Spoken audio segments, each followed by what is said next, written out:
Hey, it's your pal Mike Squires, and this is Couch's Podcast, episode number 220.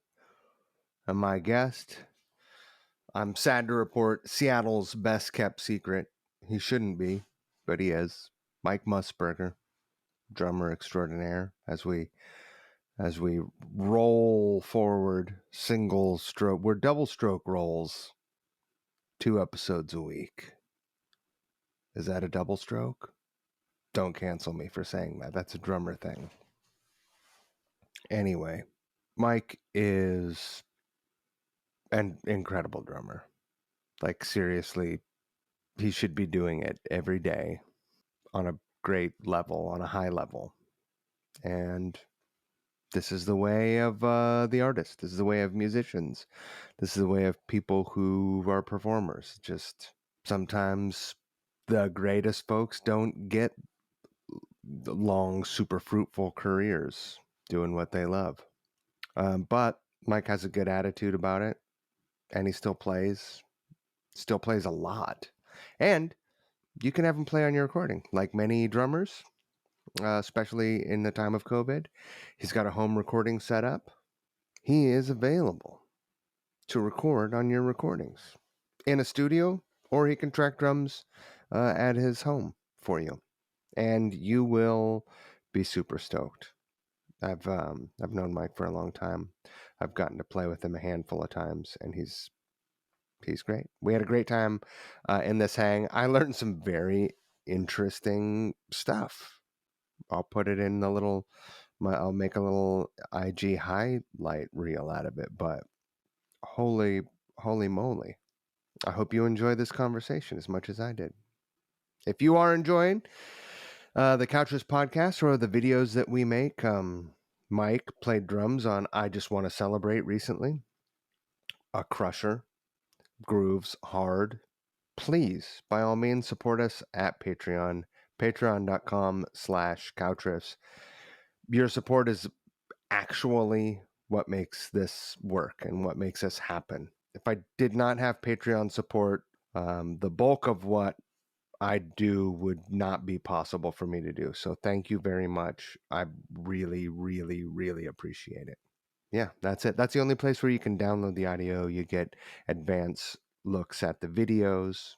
Now, there's a couple other people I'd like to thank. I'd like to thank Variety Coffee Roasters in Brooklyn, New York. Variety has a number of cafes throughout Brooklyn and Manhattan. I drink Variety coffee every single morning. I don't know what kind of a higher endorsement I can give a product than using it myself every day. But there you go. If you are in New York or visiting New York, definitely go check out their cafes. You'll be very stoked. Check out their website, varietycoffeeroasters.com. That's a .com. And check out their subscription service. You know, nobody likes to run out of coffee. It's a terrible way to start your day. The worst way to start your day. Go click a couple buttons over there, and they'll send you coffee every week, every 2 weeks, every month, whatever you want. It's great. Just make your life simple and easy, because you deserve it. Thank you, Variety Coffee Roasters. You guys are fucking great. I did this whole intro with like some kind of probably a chicken dust on my shirt. I'd also like to thank River City Guitars in Spokane, Washington. River City Guitars is a small vintage boutique and used guitar store in Spokane, Washington. By appointment only. If you are in Spokane and want to stop by and visit, if you're in Spokane, you already know about River City. But if you're passing through on tour or on vacation, or you're making a special trip to Spokane just to visit them, hit them up through social, hit them up through sales.rivercityguitars@gmail.com. Get in there. They've got a killer selection of guitars. A lot of hammers over there. That's where I got my Steve Stevens hammer and my Made in Japan Squire Strat, which is killer. If you have a collection or a piece, some sort of vintage used boutique thing that you would like to sell, every day is a buying day at River City Guitars. And I would not, much like Variety Coffee Roasters, I would not steer you towards something I would not do myself. Okay? So, thank you, River City Guitars. You guys are great. Check out their reverb store. Don't dilly-dally. Those things go fast. Okay, we're going to get into it now. Don't forget the golden rule. Treat people the way you want to be treated. Don't be an And here we asshole. go. It'll just be right there. All right. It'll just magically be there, like Bissonette's drumstick bag. Yes, it's magically there because somebody puts it there. Yeah. Sometimes me. Uh, Welcome to Drummer Awareness Month. It's amazing to be here, Mr. I Squires. th- I think that Couch Riffs is the only place on earth that Drummer Awareness Month where we actually celebrate Drummer Awareness Month. Much to your own peril. Every everywhere else, people just recognize drummers on the daily. Yeah. You know, damn guitar players. It's important. Here's the thing: drummers are responsible for so much of my hearing loss. Mm, I fully Oh, understand that. And I'm sorry because I think I've probably contributed to that to perhaps you and many other guitar players over the years. 'Cause many money. I'm a cymbal heavy drummer, or I was when I was younger. That's for sure. You are one of the rare birds that you're from Seattle, born and raised. Yeah, is that true? Yeah, I'm one of the last. There's maybe 3 or 4 of us left at any given time in a room, especially in a musical situation in this town. I'm like generally the only one. You're a I survivor. I'm a yeah. I don't know. I wasn't smart enough to leave when I should have. Um, uh, yeah, I grew up on the east side. I grew up in Bellevue. Born in Bellevue, raised in Bellevue. Graduated high school in '86. Went away for college at Wazoo for 1 year, one glorious year, and then moved back to Seattle in '87. Got a job at a record store at Peaches, which is a whole interesting story there. Met a ton of people, and then, you know, got in a band that got really popular really fast. A lot of people worked at Peaches. A lot of people worked at Peaches. I worked with a lot of people. It was definitely a nexus of many things in Seattle at that Lanigan time. worked at Peaches. Is that I true? I worked with Lanigan in the warehouse. Yep, for he wasn't there an inordinately long amount of time, but he was definitely there, and I definitely worked with him, and I definitely have stories. Did Kim Warnick work at Peaches? Kim never worked there. No, no. But all the She Arthur probably from the. clocked some hours there, though. Oh yeah, actually, I mean, before I even knew Kurt Block, I knew who Kurt Block was, and he would come into Peaches. I mean, everybody came into shop at Peaches because it was a really great record store, and it was big, but it wasn't Tower, and Tower was over on the Ave, and maybe you could Cellophane Square at Tower. There's so many record stores in U District at the time, but Peaches was a big store with had a lot of inventory and a lot of you know uh, catalog. It wasn't just a list, a book stuff. It was a lot of catalog, and also a really amazing cutout section. I mean, they had a giant room in the basement just filled with cutout vinyl, and one of my jobs was to organize that and inventory it once upon a time. So everyone came in, and I remember Kurt Block coming in before I knew him. Of course, I knew who he was, and I would follow him around, like quietly follow him around and see what he was looking at, and like whatever bins he would go to when he'd leave, I'd kind of sneak in, like, what's he checking out? what's Kurt Block buying today? Yeah, That's the stuff that he didn't buy, though. Did you yeah. check? Did you go to the run to the register to check him out to see what he did buy? Sometimes, yeah, yeah. I was fascinated by him for years, and of course now he's one of my best friends, and I've played in a band with him for I don't know how many damn years, 30 years And now, other projects too, and other right? projects too. Yeah, yeah, many, many. Um, who? Just because we touched on it, who else worked at Peaches? Because it was a big deal, Let's see. and it So was a hub, it sort was a of like a hub. musician's music hub. Yeah, and I'm gonna forget people, but let's see if I can remember everybody. And there are other people that weren't actually musicians, but went on to do other things in Seattle and um, music related and not. So obviously Lanigan worked in the warehouse for a while. Um, Sean most of the Kemp. Sean Yeah, Kemp. yeah, Sean Kemp worked there. Arthur, the bass player in the Posies, I Oh, helped him get a job there, so Arthur worked there for a while. John Hour's first wife worked there for a little while. Eddie Spaghetti worked there, and that was a little bit after my time because like the Posies kind of got popular, and I was sort of in and out, and there was a kind of a thing after I left of a lot of people working there, like when the Nirvana thing happened. I wasn't really still working there, but I was still part of that family, and I was That was hanging where out. their record release show was, right? Yeah, for Nevermind, and it was Susie Tennant, who was a DGC regional rep who dealt with the Posies and also Nirvana. So like the year prior to that, when Dear 23 came out, we did the exact same event. In fact, basically the Nirvana event was a sort of a photocopy of what we did a year earlier. They Just copied in you. Well, Susie created this template for a live band, record release thing at Peaches, which they usually did it at Tower Mercer when bands would play at midnight when their records came out. But the Posies kind of did the first one of that era at Peaches, and then a year later it was Nirvana. And I was there that day. I went downstairs to the basement to say hello to people, and Kurt was like under my desk, what had been my desk, writing the set list. It's like, what are you doing down there? Hiding underneath this desk. Right. Yeah. So let's see who else. Damon Stewart, DJ at Oh KSW, yeah. the new music guru. He and I were buddies, and actually Lanigan, the three of us were at Warehouse. We were the Warehouse mooks for sure. Um, and then Dean Overton. I don't know if you know Dean. He opened West Five in Oh yeah. West Seattle, which just recently closed. Um, No. yeah, West Five closed. I know, sad. That sucks. I love that God, place. this is where I'm like a deer in the headlights. David Oh, it's Day a was our merchandising guy who owns Jive Time Records in Fremont. oh wow. David was there. Super great guy. Um, God, there's a bunch of people that just went on to other things in the music business, and of course, I'm drawing a total blank right now. But the It's okay. best story is there's a woman that worked there who her name was Debbie Dodd, and she worked in the front office, and her father was my high school band instructor, Leo Dodd, and who's if you grew up in the East Side and went to Interlake or whatever, you know who Leo Dodd. He spent his entire career teaching music, everything, marching band, jazz band, everything at Interlake, and we always went to competitions and we'd win. We were that band that kind of won. In fact, one year we beat Garfield.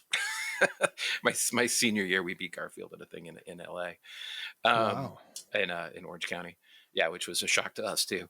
Um, anyway, that's his daughter, and when I applied for the job, I used him as a reference, and unbeknownst to me that Debbie was working there, and she saw my application because it went across her desk. It's like, this dude put my dad's name down as a reference, and now, granted, this is 1 year after high school graduation, so this is like the '87.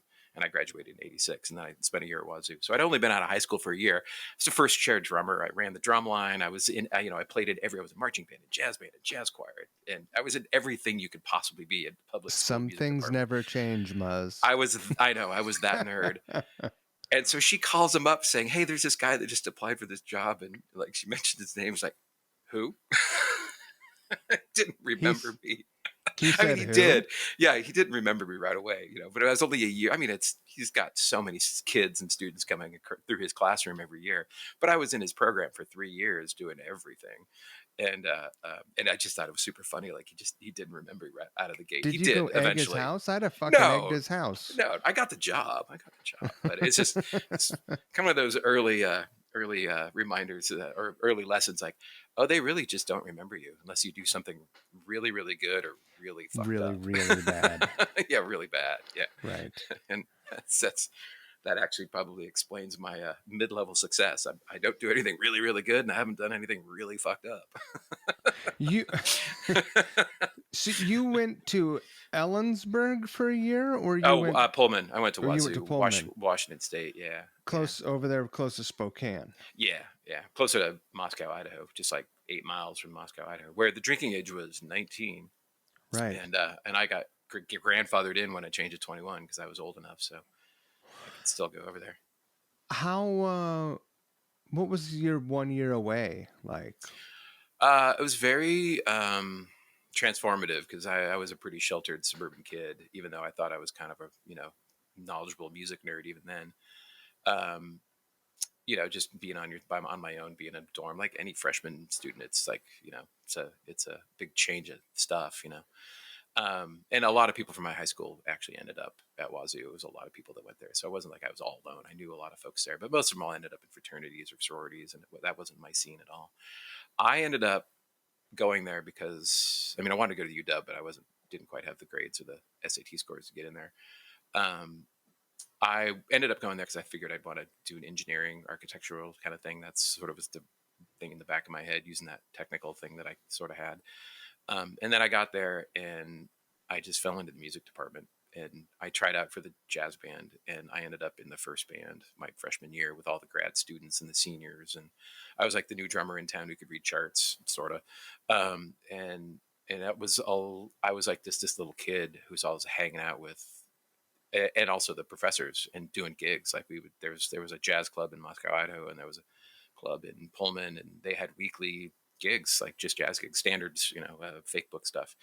And I did that all the time. And I played in the first band, went to Hawaii with them to a jazz band competition that we were like a featured performer at, doing clinics for high school kids. And I was like a freshman in college, it's like I'm Right. doing clinics for kids that are only a year younger than me.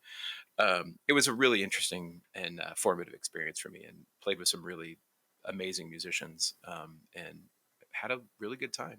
Learned how to party, learned how to throw down the fake book jams on a Wednesday night. And I was 19, I was like, when we played in Moscow, I could be in the bar, but when I was in Pullman, I had to like hide out, they had to sneak me Right. in the back door, and had to, that kind of thing. Were you already rocking the bob? The Bob, Or uh, or did that not come along until that came along a little bit later. I started growing my hair out that year, definitely, but I that mean, was the year you started? yeah, yeah, for sure. Yeah. I mean, I was a total new wave spaz. I had the tail, the trench coat, and I mean, I loved Oingo Close Boingo. cigarettes, Yeah, yeah, those were gross. creepers. Yeah, Converse and Vans, like, camouflage Vans and a trench coat and a tail. Right. So outside of, I mean, But I you loved you Led had a Zeppelin. right. Sorry. You had a lot of experience playing playing drums, Hmm. whether it was behind a kit or not. Yeah. You were constantly playing. Yeah. Yeah. You I mean, flamadoodling, yeah, doodling. I was that kid in high school that when I got the drum set, I was gone. That's all I did. I wasn't super social for most of my high school years. Not until my senior year did I really, kind of come out of my shell and like, go be social and whatnot, and go to parties and stuff. The stuff you're supposed to do your senior year of high school. But for most of my junior high school and high school career, I was come home from school. I would turn on the radio, put on the headphones or a turntable with, and speakers Yeah. right next to the drum kit, turn on MTV with the sound off, and just stare at MTV and play to whatever was on the radio. And I would flip the dial of the stations here in town for the classic rock stations, the new wave stations, and I would just play along to whatever the fuck was on the radio. And I did that for years. And I took lessons too in junior high school, and so I had some little bit of formal training, but not a ton. So you didn't Um, have any rock band experience. Not really. I mean, I had some friends had a punk rock band in high school that I played in. I mean, I did have a little band in junior high school that went and recorded a couple songs. So my first studio experience, I think, was in 8th grade at this dude's garage 8-track out in Carnation. That and the Oh, I remember this. yeah, the dude worked for the guy. I don't remember his name, but there was some connection to the Steve Miller band. And I mean, we're like 8th grade. Like, He come on, record. advertised in the Rocket. Maybe, yeah, yeah. So this dude that I was, and I can't remember these guys' names at all. It's anymore, and I don't have the cassette. But we recorded a version of "Should I Stay or Should I Go," the Clash tune, because that was a hit that year. It's '82 or whatever, Right. And I saw them open for the Who that year at the Kingdom. The Uh, Kingdom. the Kingdom, yes, yes. So yeah, I just was just this kind of music nerd dude. I'd come home and just play, and then I had a record player and played the records, and it was really fun to try to cue up Good Times, Bad Times on the fucking turntable right next to the drum kit with the speakers right next to me with headphones on also, to try to turn it up loud enough so I could hear it over the drums, you know. Hit the kick drum and the thing would skip. How much time did you spend with those Zeppelin records? A lot, a lot.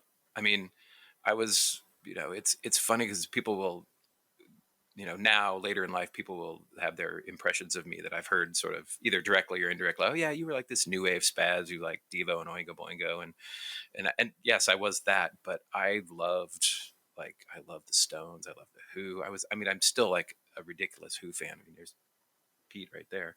Right. Um, and the Zeppelin stuff, I just all that British invasion classic rock stuff was just that's the shit, and it still is, and that and that's kind of where I branched out from there. Even during the late '70s, early '80s new wave era, which they're the bands from that era that harken back to that era of British invasion rock, like the Pretenders or the Cars, things, people that were a little more song guitar oriented and whatnot. Yeah, just all about that. So I felt Zeppelin records like Physical Graffiti. Uh, I think I listened. I mean, I still have my original vinyl copy of that, and I don't even know if it's playable anymore. I've listened to it so much. Anything is playable if you're willing to ruin your turntable, your needle.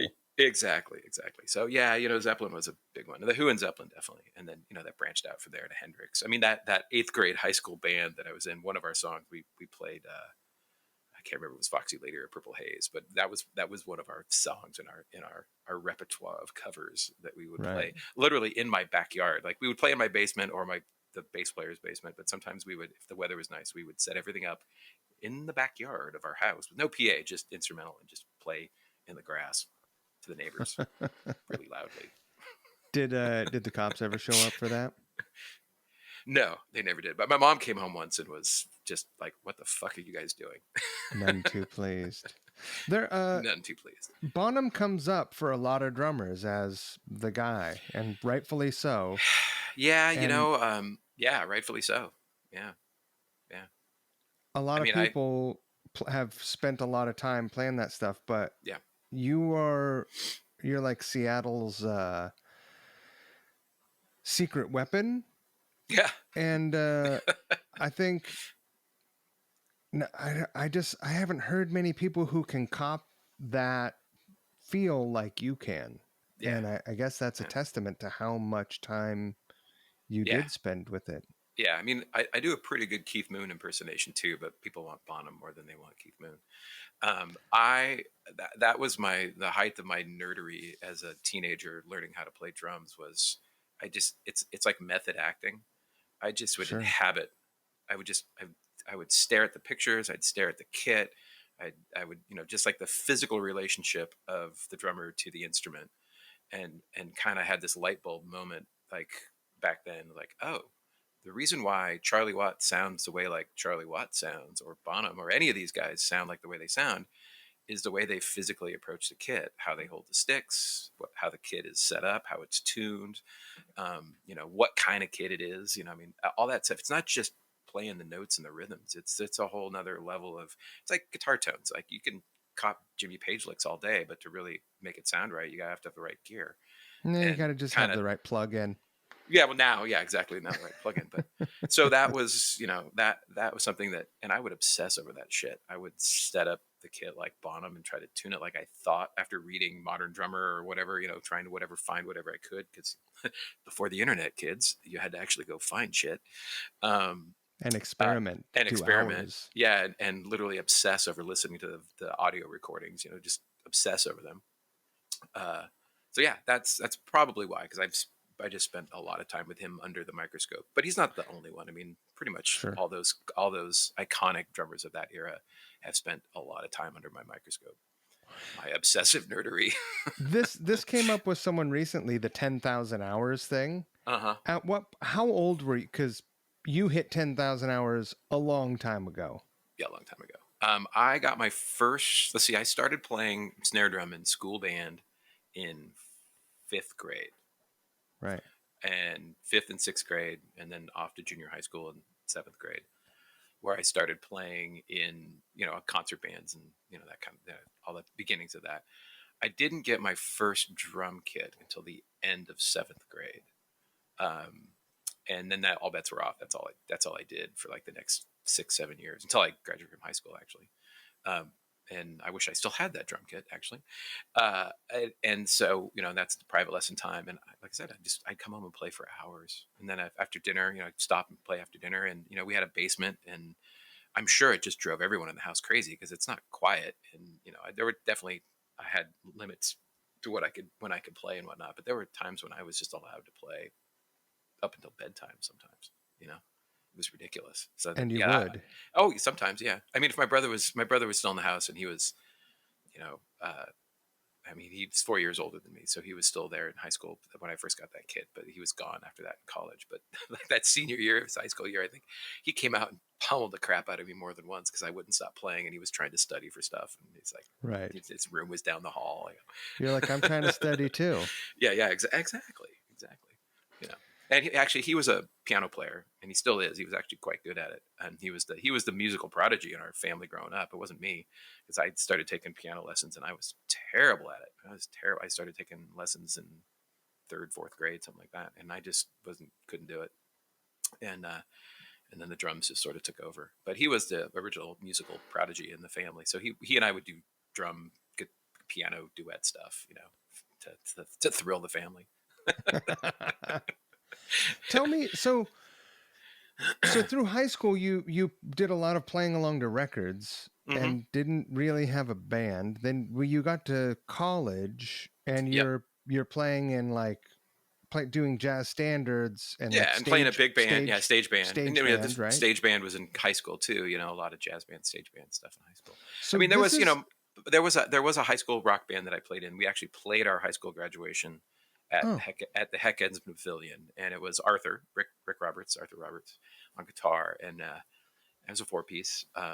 Rodney, our friend Rod, played bass, and my friend Jeff Zaring playing keyboards, and we played "Don't You Forget About Me," the Simple Minds song. yeah, On the big stage I used to set up for all the high school graduations at Heck Ed back in the day. There's video of it around somewhere, but and we were like a new wave cover band. We did a couple gigs here and there, not a that's a ton, but rad song, and that it is a red the song. Yeah, drumming in that song is outstanding. yeah, it has that great fill after the end of the bridge going into the outro chorus. And I was like, just I gotta nail that. It's like probably didn't, but I was pretty badass. I mean, even the Tasteful. beat, Oh yeah, oh yeah, everything about it. yeah. That's good stuff. Yeah. So okay, so it wasn't all that alien when you No, came but I back to Seattle No, but I and were wasn't in. I in. never was in like an original like rock band. I mean, the punk band that I was in high school, we wrote some songs and stuff, but it wasn't anything. It was just some punk rock stuff. It wasn't. It could have been cooler, but the bass player, my friend Matt, and he didn't actually really play bass. you know? Right. So there's that. That's a So common theme. yeah, so I mean, moving back to Seattle, knowing full well in '87, late '87, and then early '88 that shit was happening. I knew about Soundgarden. I didn't know about Mudhoney because they hadn't really existed yet. But there was a thing happening in Seattle that I knew I wanted to come back and sort of like jump in and be a part of. You know, Right. hence getting the job at Peaches. And the original plan was to take a year off, move into with my friends who lived in the U District who were going to the UW, get a job in the University District, Peaches gig, and then maybe try to transfer into UW. And because wait a year and maybe I could get back in there, which never happened.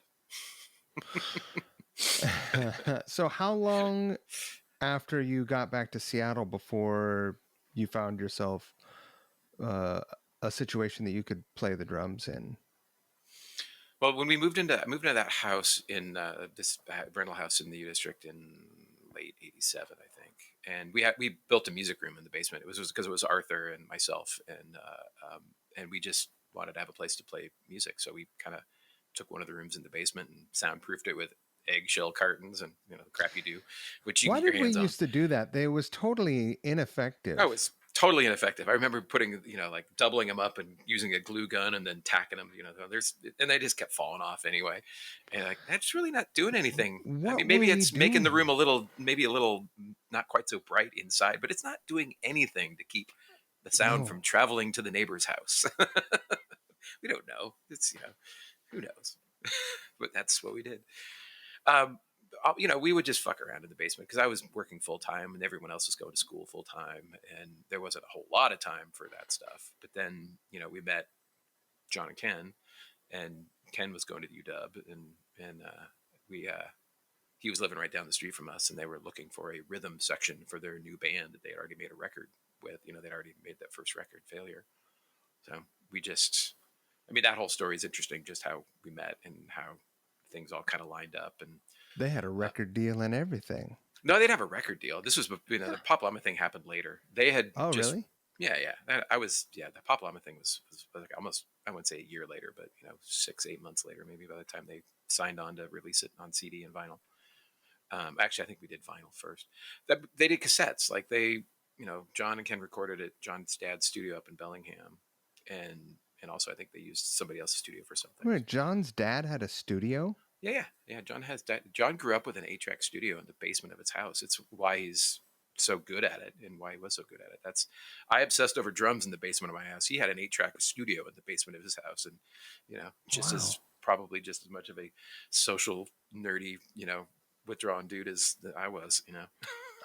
How did I not? I've toured with Yeah, I'm John surprised. Yeah, I and know spent you've a toured with lot of him. time with him. I did not Yeah, know that. yeah, no, he had a full on. I saw it. I went there once and saw it before it got dismantled. And yeah, had a control room, a live room. It was all kind of legitly set up with a. I can't remember what the tape machine was, but yeah, Wow. had some outboard gear, had some mics. Yeah, yeah, Everything you need to capture sound. exactly. Um, so yeah, no, that they had already had that record done. They were making their cassettes themselves and packaging themselves and taking them around to record stores in Seattle and consigning them. And then it got a really favorable. Scott McCoy gave it a really favorable review in the Rocket in his monthly local music column. Kind of gave it a glowing review, like really kind of over the top.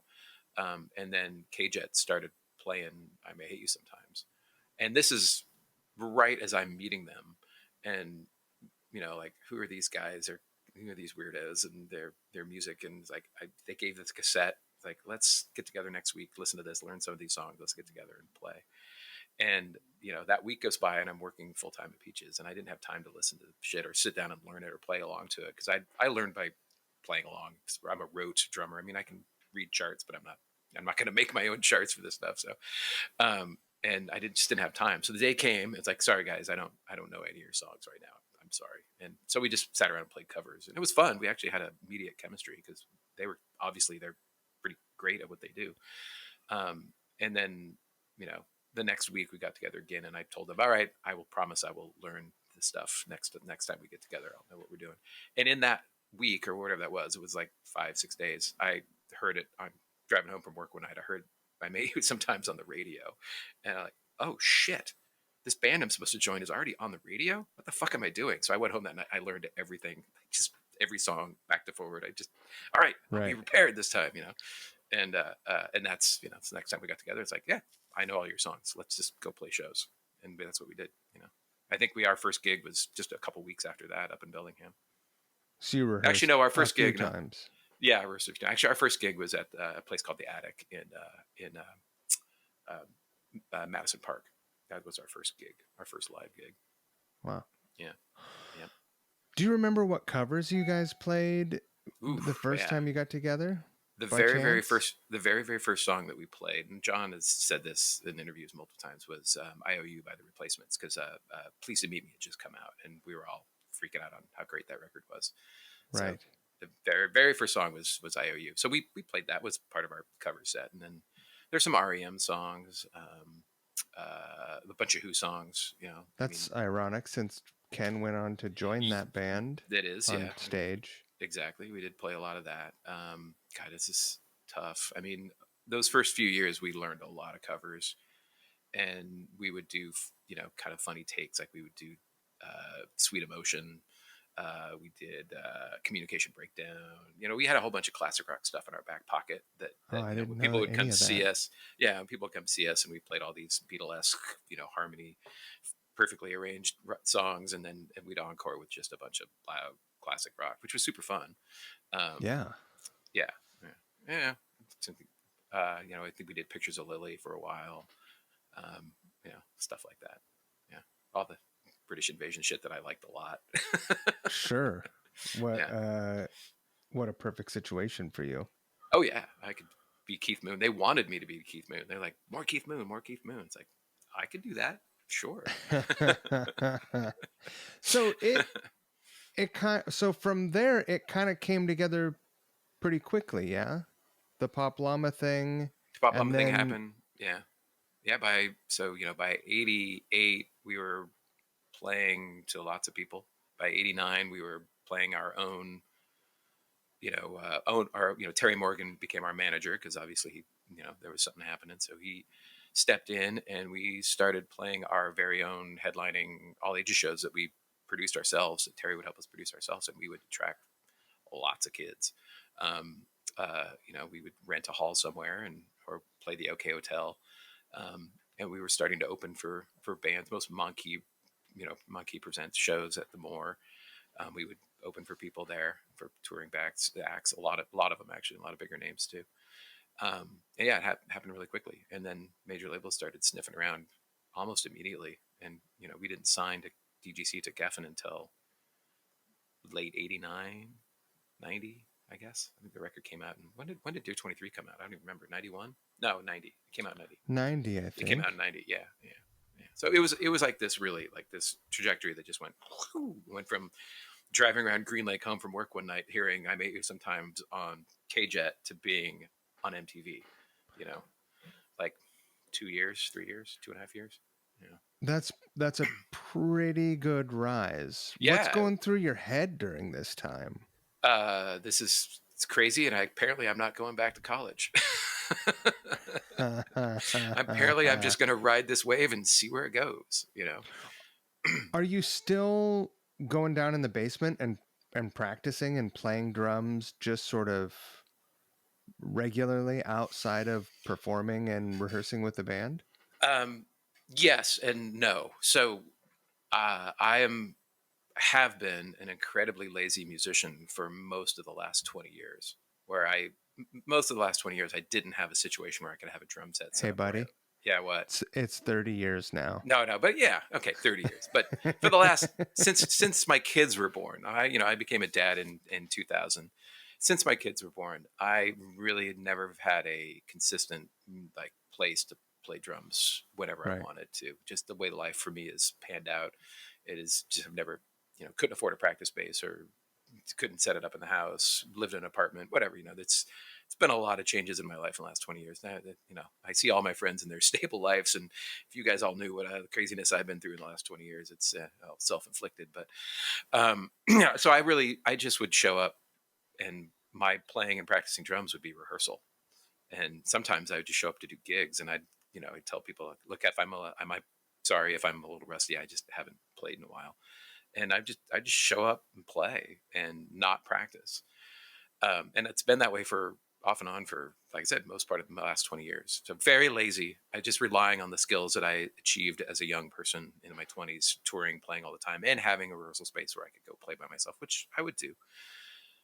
Pandemic time, 2.5 years ago, everything dried up. Just everything disappeared. No gigs, no nothing. Just and I went and got a rehearsal room, and that's the first time I did it. My friend Tim Julio and I, we both realized, shit, we got, Tim lives in a condo, I lived in an apartment, and we have no place to do this. That's not gonna, that's workable. So we went and got a room, and we both use it. We were there occasionally, sometimes together, but mostly it's like, you're there that night, I'll go this night, and I just go down there and play. And I hadn't done that in years, and it was terrifying because for the first 6 weeks of that, I didn't know what the fuck to do because I was so goal oriented with playing. It was always like, what I got to learn, what sets, what songs, what session. There's always a reason to be playing drums. There's a goal in mind that's gonna make me money or pay me to do something, and that's kind of just how I've approached it for most of the last part of all this time. So playing for myself was just a wholly new concept that's old but hadn't been relived. So And yes, in the last so two what years, happened what were you doing when you got down there? Were well, you for the first just 6 weeks, playing I did. chops? Yeah, for the first 6 weeks, I was useless. Like, why am I here? And I would just fuck around with the drums, tune them. And I own a lot of drum kits, so I brought a couple into the room and just to tinker around with them because I'm also that guy. We can get into that later. I'm a mechanic about drums also, and I enjoy that sometimes more than playing actually, unfortunately. But it was hard because I just like, am I just going to play along to some music? I'm going to put something on and play along to it, which I eventually got around to. But it was humbling because my chops were not very good, and it's there's an ego about your playing when you attain a certain level. It's like, well, yeah, I could do that, I can do this, I could, and I certainly got very lazy about that because I sort of achieved some technical proficiency, and it just didn't really wasn't very exciting to me anymore. It wasn't really compelling to me anymore. So I just relied, my playing ability is here, but most of the music I play requires ability that's kind of down here. And most people, that's all they see me do is playing that stuff. But I have this ability that might be a little higher, but I didn't work at it, so it's pretty rough. But yeah, in the last 2.5 years, like, oh yeah, I can do this. I can play this stuff. And I've been So were recording you? myself. Oh, And like I will sit down, and I got to the point where I felt more comfortable playing in the last year or so, and I record myself. And I got to this point where the first time I go in the studio, I'll just set up the phone, and I do have this recording set up, but I haven't a bunch of gear and everything that I bought during this time. And I have this thing that I just mentally call the beat of the day, and it literally I'll record the first thing that comes to my mind, and just pops out of me because I've finally gotten to that point where I could just sit down and sort of be free about it and not think about it so much, and I'll listen back about that's kind of cool. I mean, I haven't shared anything with anyone. It's not like I'm putting this stuff on social media, going, "Look at me, I'm a drummer who can do this." I'm just I'm a terrible self promoter, but I have like 2 years of backlog of film stuff of me just playing stuff that just came to mind. Totally not trying to do anything, just whatever fell out of me. Some of it's better than other things, obviously, but you yeah, should share some of that I stuff. probably should, and I probably should have recorded it in a more of a high fidelity way since I have all that crap around me now. But most of Right. the time, it's just cell phone videos. But yeah, I Here's the probably thing, should. Maybe I will. You know. especially people our age, where I've obviously gotten over the hump, but Yeah, yeah. um, a lot of people our age are like, I don't want to post that. There's still stuff where Oh, I'm I'm. like, I don't want to do that. Yeah, It's dumb. I'm that guy. I mean, I think But that speaks to our generation. Is that what I see now with the younger kids playing the rock and roll, which in this town is definitely a thing going on right now. But they are all expert self promoters, and I just was never that person because we our record labels paid people to promote us. We didn't have to do it ourselves. That's the world I grew up in. Everyone had a role, and there's people that did that stuff for us, so we didn't have to yeah, do that. And I just it's hard for me to toot my own horn. Always has been. So there's that too, and that's definitely a generational, situational thing. right. And you've definitely, and I give you high kudos for getting over that yourself and doing what you're doing because it's pretty dang cool. I don't live It's in the city anymore, man. I have to yeah, do it. It's yeah, like, yeah, exactly. I don't know. I live out in the boonies, buddy. But there could be a killer gig out there that There could be, yeah, is just like a video clip away. You just don't know. yeah, yeah. Well, the other thing about the last 2.5 years and remembering how to play again and also pushing myself and maybe I don't know for sure, but maybe actually unlocking some different skills that I didn't have before. um, I've done session work. I mean, I've always kind of had a trickle of session work in my life living in Seattle, and sometimes people will pay me to get on a plane to go play and stuff, but that's been very infrequent. um, but everyone decided they wanted to make records this last Right. last 2 years, and I did a lot of session work here in town.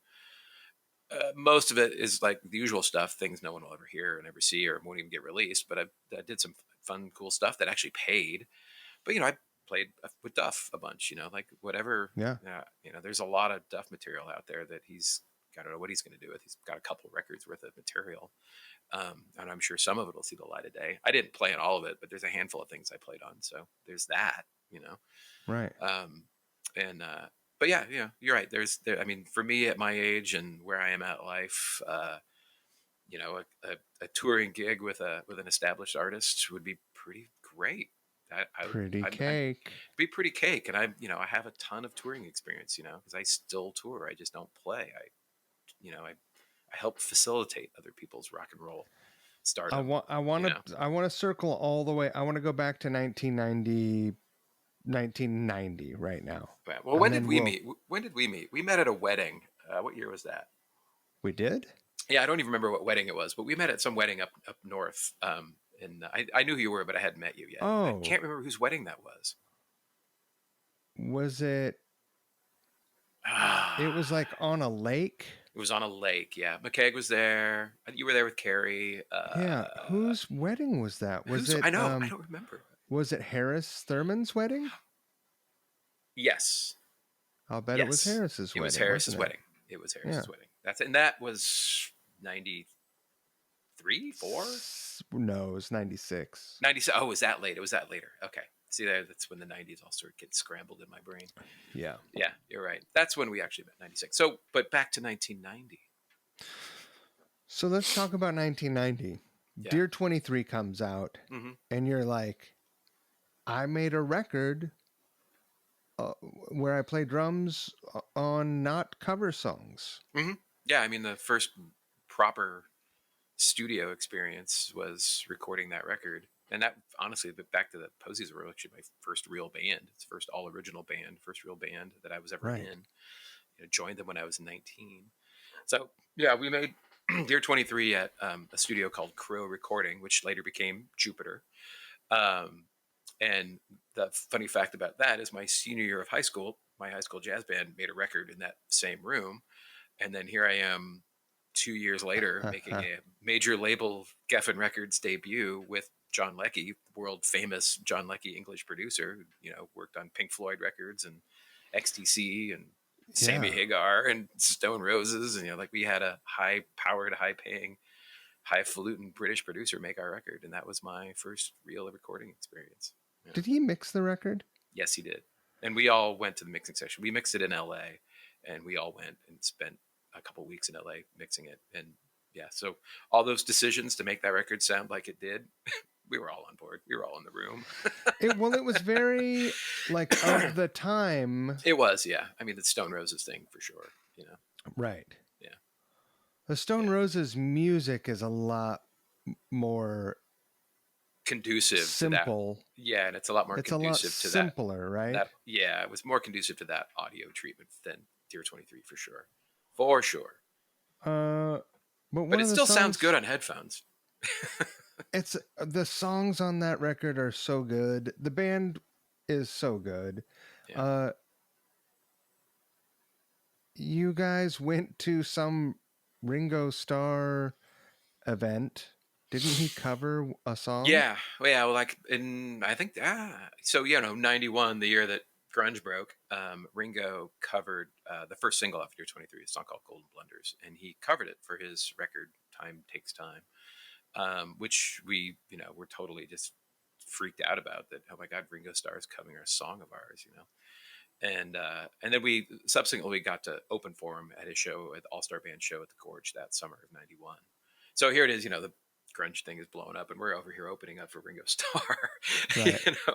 But we got to go to the record release party. We were in LA, working on. Why were we in LA? Actually, I think we were working on. No, we were down there for some reason. I can't remember what. But it wasn't working on Frosting on the Beater yet. But we got to Making go to some his music record video or release something. party. Yeah. No, it was the actual release party for that record, which was on the Arsenio Hall soundstage at Paramount.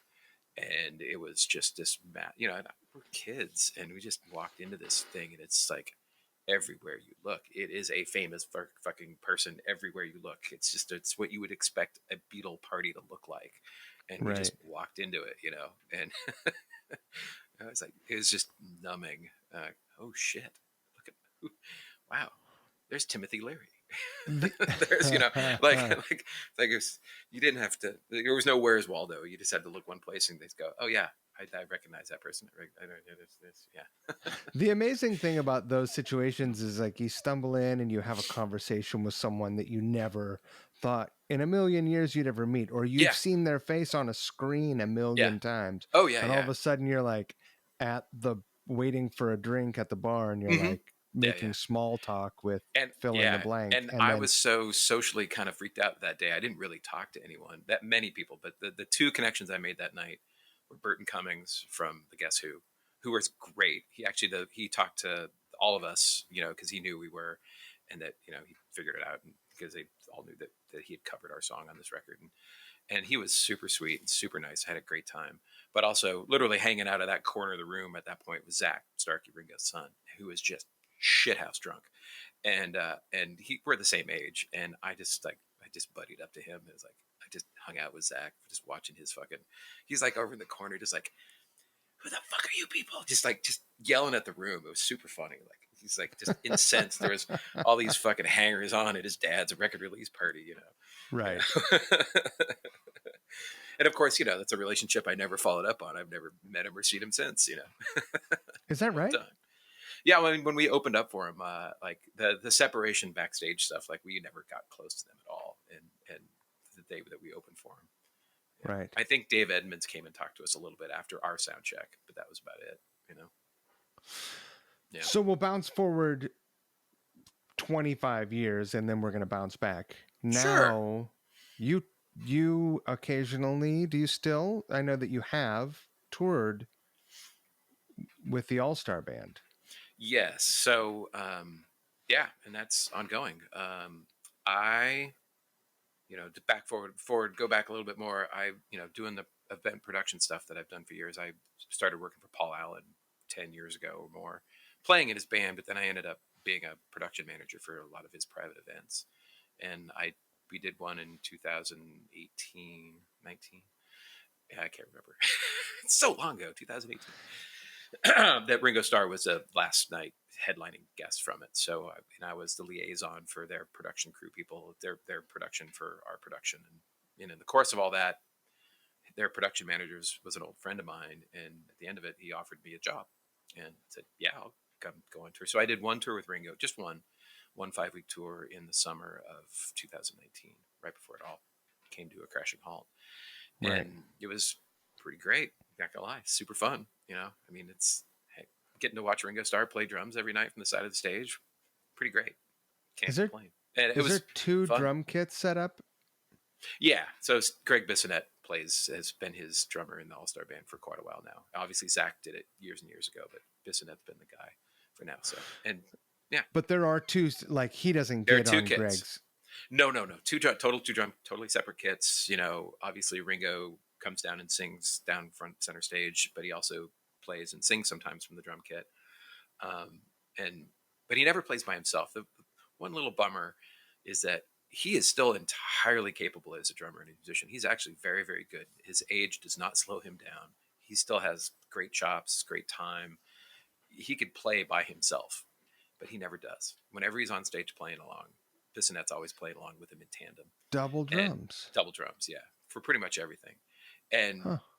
it's like he has a safety. He always has a safety net. He has, always, and he doesn't really need it. And You that's don't just my have to answer this personal question if you don't opinion. But want to, yeah, because I know that because of the organization, but yeah. do do you think that it's because as a drummer himself, he doesn't want to send the drummer off stage while Yeah, there's he probably a seems little like bit. a cool dude and like Oh, a respectful he's dude. he's yes, all of those things. Yes, and he understands what it's like to be the drummer and the sideman and to be that guy. He totally gets it more than anybody, especially when it comes to the crew and all that stuff. Just the hierarchy of rock and roll. He's acutely aware of all of it, and there might be a little bit of that. I mean, Bissonette gets a huge feature. There's middle part of the show where Ringo will go off stage and take a break, and there's a couple songs, and it usually ends with a giant Bissonette solo. So he gets a lot of the spotlight. And dude But is pretty good. he's not bad. He's a pretty good drummer. He's all Yeah. right. So there's that, and it's super fun to watch. Can't Yeah. complain. So, and actually, just 2 days ago, I got my plane ticket to go to. I leave May 22nd to do a tour with him. It's all East Coast, nothing on this side of the country, but 5-week tour. It starts in Canada and ends in Florida. Oh, So I'll be I'm back gonna miss doing that. you. You are. I'm actually going to be in your neck of the woods in June. We're at the Beacon Theater for 3 nights in second week of June. I'm gone the second week of June. That bums me out. I'm sorry, man. I'm sorry. That Just so really sorry. bums me out. Yeah. I think there might be a couple other ones in your neighborhood, but that's all the first week of June. Right. Upstate New York. I don't have All the whole. Yeah. right. Yeah. You're probably playing the shed up there in Saratoga Springs, I'll bet you. Actually, I think we might be. I think we Yeah. are. It's possible. Let's Yeah. zippity doo dah back to 1991. Dear 23 Okay. comes out. You guys go tour? We do. Yeah. What kind of touring do you guys do? Because this is your first big bit of touring. First big of touring. We our first thing is we rent a mobile home. Instead of spending tour support on a tour bus and a bunch of expensive stuff, we get a recreational vehicle, It's a cram all our common gear in it. mistake. Yes, cram all our gear in it, and drive all the way cross country to New York to CMJ Festival to start a tour opening for Red Cross after the CMJ week. And a short tour. It was only a handful of dates. It was just like the East Coast run. And pretty great experience. I mean, at this point, we'd only played the West Coast. I mean, we played in LA and San Francisco and had really good success, and we're starting to have fans and a draw and whatnot. But this is the first time we've gone across country to play in New York. And then the CMJ thing was the jumping off thing, and it was it was pretty fun, exciting to drive all the way across country. We never stopped. We just all took turns driving and just did the whole country all in one go. Did you guys have Craig with you at the time? We did have Craig with us. Yes, Anyone else? Actually, our friend Matt Thomas, my childhood best friend Matt Thomas was with us, I believe, who was one of our touring guys for years. This is before Joe Norcio started working for us. Who else? Terry was with us, obviously. I think we actually picked up Craig at an airport in the East Coast because he had just finished a Nirvana tour, so he didn't do the drive out with us. I remember going to grab him at an airport, and I can't remember where, somewhere in the East Coast, and then so he was along with us for that trip, but didn't make the grand trek out. But the drive out was kind of interesting and fun, just driving around the clock till we got there. And we did the CMJ, which that still is some crazy memories there because there was a pretty big buzz about us. We were on the cover of Polestar magazine, and I think at that time, at that little sliver of time, the music industry, we were looking at Seattle. They didn't think it was going to be Nirvana or Soundgarden or any of that shit. They thought it was going to be us because they thought this was the most commercially viable, accessible band coming out of Seattle. So there was a lot, sort of, we definitely got benefited from that for a short period of time with some press coverage and a lot of press coverage. Actually, the Geffen publicity department, it's ridiculous what they got in the papers and in music papers and in dailies and everything about us, show previews and that kind of stuff. But nobody came to see us. We didn't No, I mean, we got lots of radio play and obviously 120 minutes and we got all that stuff, but it just didn't really translate to an audience. I mean, there were fans. We had people come see us. It wasn't like all crickets, but it didn't like explode like I think people thought it might. Right. And in hindsight, there's a lot of things going on there that probably, certainly our live show was not very consistent and often not very good. Sometimes it was pretty great, but often it was not. And unfortunately, sometimes at critical moments in those early days, it wasn't good at those critical moments for whatever reason. Those are some things that went on that. But anyway, so we did this Red Cross thing, and which was super fun. And I'm still friends with those guys. And fucking cool band. That was, yeah, it's such a great band. And they're another one that really should have been bigger than they were. The grunge thing just kind of really eclipsed them because I mean they're a rock band. They obviously started as a punk band, but they turned into like just a fucking amazing rock and roll band with great songs, great harmonies, like the things you want out of rock and roll. And, all the best shit. All the best things. All the best influences. Yeah, exactly. All the things you want to see on stage out of a rock band. And it just, and again, they have fans and they have a legacy, but it just didn't ever blow up in the United States. And Europe and Australia, obviously, it did better for them. Same with the Posies for sure. But in the US, it just never really quite translated. Unfortunately, you guys were label mates. No, we weren't. We weren't label mates with Red Cross. They were, what label were they on? They were on Capitol. Oh, is that right? Yeah. No, they weren't on DGC. I mean, we were. DGC had an incredible stable of bands, though. Oh yeah, for sure. I mean, obviously Nirvana and us, the Sundays, Sonic Youth. Yeah, there was a Teenage Fan Club. DGC. Teenage Fan Club. Yeah.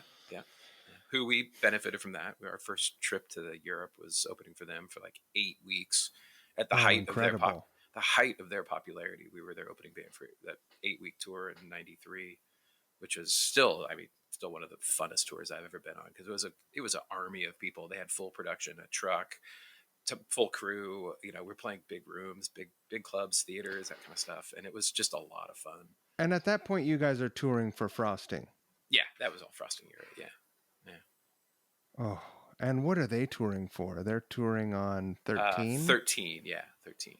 Oh, dear. Which is a record. Yeah, exactly. Which is a record right after Bandwagon-esque, and it's a good record. It wasn't quite as commercially successful, I don't think, as Bandwagon-esque, but it was. Bandwagon-esque, I think, is my favorite of their records. It's pretty undeniable. But it's a good record. But it was, it was their kind of their victory lap of popularity in Europe at that time, and it was a heck of a lot of fun. Sweet, nice people, and all of them, their whole crew, they were really great to us and super accommodating, and they just, I think they legitimately enjoyed having these nerdy little American boys as their opening band. Right. And we just jumped in and had a blast with them. It was so much fun, you know. There was still a lot of cool stuff going on. There was the soundtrack song must have Yeah, done was actually, we recorded that in the middle of that Teenage Fan Club tour in '93. is that right? Yeah, we had like a couple day break in the middle of that tour, and we flew to England to go to the Manor. We recorded at the Manor to do that one song for the Reality Bites soundtrack, and our crew stayed with the tour bus and showed up a couple days later because we had, I think, we were finishing on mainland Europe in Spain, and then we were going back to the UK to finish up the last couple weeks of the tour, and so there was a break, and we went and hung out with Dave Bianco and recorded that one song and stayed in the Manor House at the Manor and walked down the canal to the pub that Black Sabbath used to hang out at. Right. The amount of bands that recorded at the Manor, it's pretty staggering. It's Right. I've been to a lot of really famous, iconic studios in the planet to record at or just tour, and that's one of them. It's just such an amazing experience to be there. I couldn't imagine making an entire record there. It would be just a dream. Was that the last recording that you did with the Posies? No. I came home from.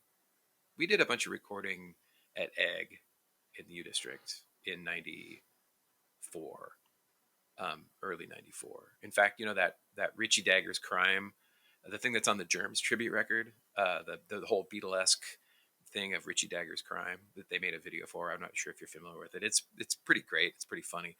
That is the actual last thing I ever recorded with them, and I don't even know if I'm credited on the record. I'm not in the video, clearly, but yeah, that's the very last thing. And there was a couple other things that we recorded during that session, some other covers and this, that, and the other thing. Right. That's, as far as my memory serves, that's the last thing I recorded with them.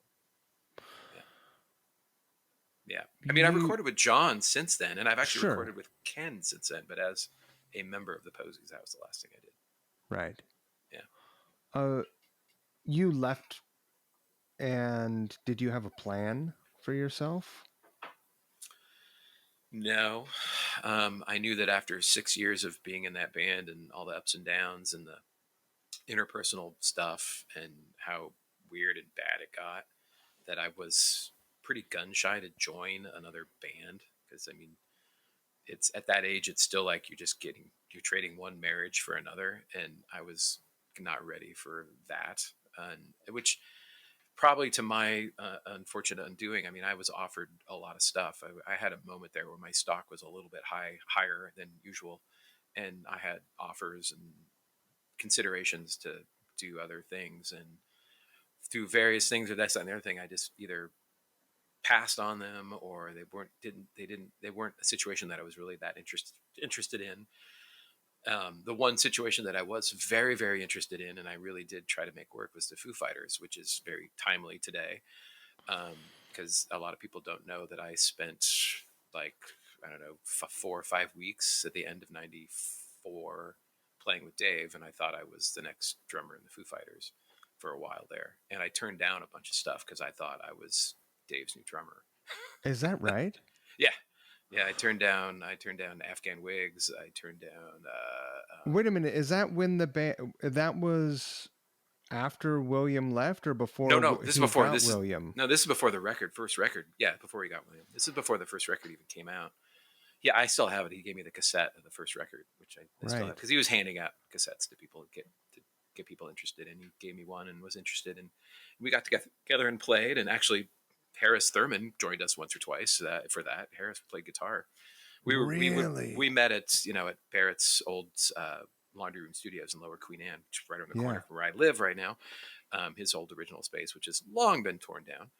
Um, yeah, we jammed for about a month. Good. I think we got together 4 or 5 times. I think. I mean, my memory's a little foggy how many times we actually did it, but it seems like it was four or five times. Right. And it was fun. We had a great time, and I was just trying to play like Dave, which I don't, and so it was a little bit of stretch for me. I think ultimately, I think my playing style and what he was looking for, William fit better, but he also got a bass player out of it who's still there.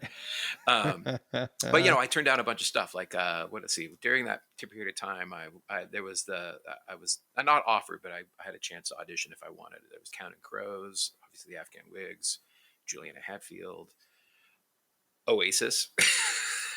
Get the fuck out of here. Yeah, I know. That was never real, but it was actually presented to me like, would you be interested? Could we throw your name in? Like if you were interested in that, I could probably get you an audition. And like, there's no fucking way those guys would ever want me to be in their band. I'm not British, and I mean, it may be perfect, but they're also fucking insane. And I just Yeah, left a band, that's and I just left a band full of fucking insane people. probably not a band that you would want to cash in your Posies Yeah, yeah. chips to go play with. Yeah, yeah, exactly. But sure, but I didn't even entertain any of that shit because most of that I thought I was drummer in the Foo Fighters, but also a lot of it like Afghan Wigs. I mean, Greg Dooley, he lived here for a while. We were friends and stuff, but he's a challenging dude. I can say that all these years later. He'll probably go, "Yeah, you're right. I'm a challenging motherfucker." He is a challenging motherfucker, and like I said, I just Right. got out of a band with crazy, insane people, and I didn't really need to go join another one with another crazy, insane person. And fortunately, the most talented ones are generally crazy, insane, and you have to deal with that. That's the What problem. do you think it is that, because some bands are led by drum. I mean, Phil Collins just played Hmm. his last show. Yeah, yeah, He didn't start out as the leader of Genesis, but it sure yeah. seems like it ended up that way. Oh, it certainly did. It most certainly did. Yeah, yeah. Don Henley, Yep. Yeah, same, right? yeah. Although, I you think know, he was in a leadership role from the beginning there because he was singing and writing songs from the beginning too. right. Yeah. But Hmm. the essentially, other support members in bands have to find ways to socially navigate or just tune out, Yeah. filter out whatever stuff comes their way. Yeah. What, I mean, I have no idea what it's like to be young, and neither do you. Let's be Not anymore. honest. Not anymore. It's I just can remember memories at being this young. point. It's not that long ago, but No. what do you think it takes to navigate those kinds of relationships? Uh, well, I think it's and it at a young age, it's hard to do this to take shit personally.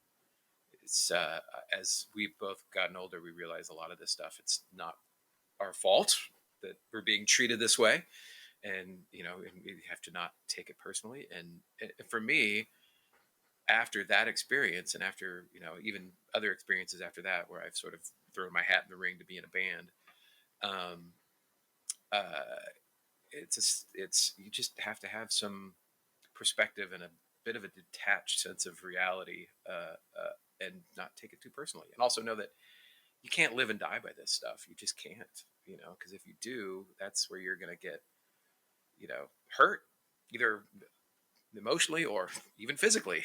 You might actually get Right. hurt. And that's, it's if you can find that perspective where it's just about I show up, I play music, we have a good time while we're hanging out, playing music. I'm not going to live in your pocket. You're not going to live in mine. It's very adult, but there's that youthful energy that is that kind of keeps that from happening because everyone is so excited about we're going to be in a band, we're going to go on tour, we're going to make records, we're going to do all these great things together, and and that's necessary, but it's a process, and you and I are on the other side of that process now because we've gone through Right. that and we've lived through that, and there's obviously some very positive, creative things that can come out of that kind of energy. Whereas, the approach that we have now can still yield that, but maybe it's not quite as exciting. I don't know. I think your expectations get tamped a bit Expectations as you. definitely get tamped. I mean, it's the reason why I do other things to make money in my life, and even though I still, hence the production thing, because I still love being in a musical atmosphere, and I love touring, and I still love all of that stuff, and I'm looking forward to getting back to it. But the stress of being in that interpersonal relationship with a band, especially one on tour where you're performing every night, and there's stresses that are, the creative stresses about what we're going to be and do and how we're going to present ourselves and all that stuff, because everybody has their own ideas about all of it, and it's hard. It's not easy at all, but I would still join a band, if it was the right fit and it was fun, and I liked it. I liked the people. If you, what's your number one? Like, give me 5 bands that are happening and active today. They can be legacy bands that you've dreamed about being in, Yeah, or yeah, they can be young bands. I couldn't name a young band, I don't think, yeah. but uh, name 5 bands that you think that you could step right in and you would be really happy playing the music every night. Oh man, that's a tough one. I haven't Because actually. that's an I important don't. part. Like, I can know. you I do don't. it? Sure. Sure, I Do don't you entertain want those. to be there? Yeah, I haven't entertained those thoughts in a really long time. I Like bet trying you'd to. like the fucking Who gig. Oh hell yeah, I'd do the Who gig. Of course, yeah. But I'd want to play real drums, not electronic drums like Zach is being forced to play now. I don't know if he's being forced to play, but he's playing an electronic drum kit with the Who. Not It's like really. that's not rock and roll. He's Yes, not he playing is. an Yeah, he is. electronic Well, at least drum he did kit. the last tour they did a couple years ago with the orchestra. He was playing a Roland electronic kit that was kind of looked like Wait a a real minute. kit, but it was actually all triggers, all pads. Yes, Oh, well, I mean, if he's on ears, he's on ears, and everyone's on ears. There's a fucking symphony. yeah. So Uh, this next one coming up, I don't know if he's going to be playing real drums, or I hope he is, because that's that. But yeah, you're right. I could do the Who gig. I could certainly do the Who you gig. would want to do the Who Oh, gig I too. want to do the Who gig, but gigs like that, you already have to be an established sort of known quantity before you're just going to get called up to the majors like that. And I'm not that guy, because I decided to take a different path after years of trying to be a drummer that might be in Modern Drummer, which I was for a minute. What But was Zach doing before he got the Who gig? well, he played with his dad. He was a drummer in the All Star Band. Is that right? Yeah, Shit. and Keith Moon kind of taught him how to play drums. Right. So Okay, he's kind fair of the perfect enough. guy for the gig. Yeah, he's really the perfect guy for the gig. God, I don't know. It's hard for me to think about that. I mean, obviously, I would play an Eddie Vedder's solo band in a minute, but he has a guy named Chad Smith playing in his band right now, and that's he's a But little more that famous guy's than gonna maybe I go am. on A little, tour with little more this. of a ticket drug. The Chili Peppers, sure, yes, of course, but I'm not a ticket draw. No one's gonna like, oh, Mike Musburger's playing in that band. I'm gonna go to see that show because he's playing in that band. I can't Well, even get this my is an friends to come alternate see me play at a reality, club though. in Seattle. This is an alternate Yeah, yeah. reality. Alternate reality.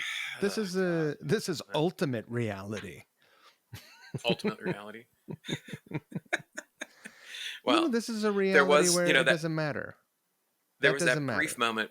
There was that brief moment when Matt Cameron couldn't do some Soundgarden dates, and Oh. Ben Chamberlain ended up filling in for him, and a bunch of people jammed with him. Barrett did it, and a couple other folks, and I was like, why didn't I get a call? It's like I could do that. I know it's odd Who time else? stuff, Who but else but I went and played love with I it? I like Who else? Soundgarden more than people think they know that I like Soundgarden. I'm actually a Who? member of their fan club, which I'm not a member of anyone's fan club. You know? You are?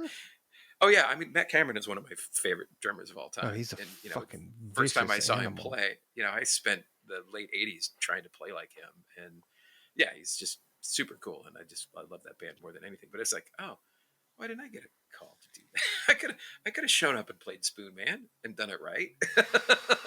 you know.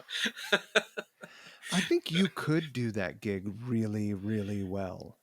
It would be hard. I mean, there are obviously some things that would be easier than others, and some I would definitely have to knuckle down and do my homework for. But if I had the chance to actually if I'd had the chance and had the call, I would have done the fucking homework, and I would have showed up prepared, and it would have been fun. It would have been hard because it's not easy music to play, and No.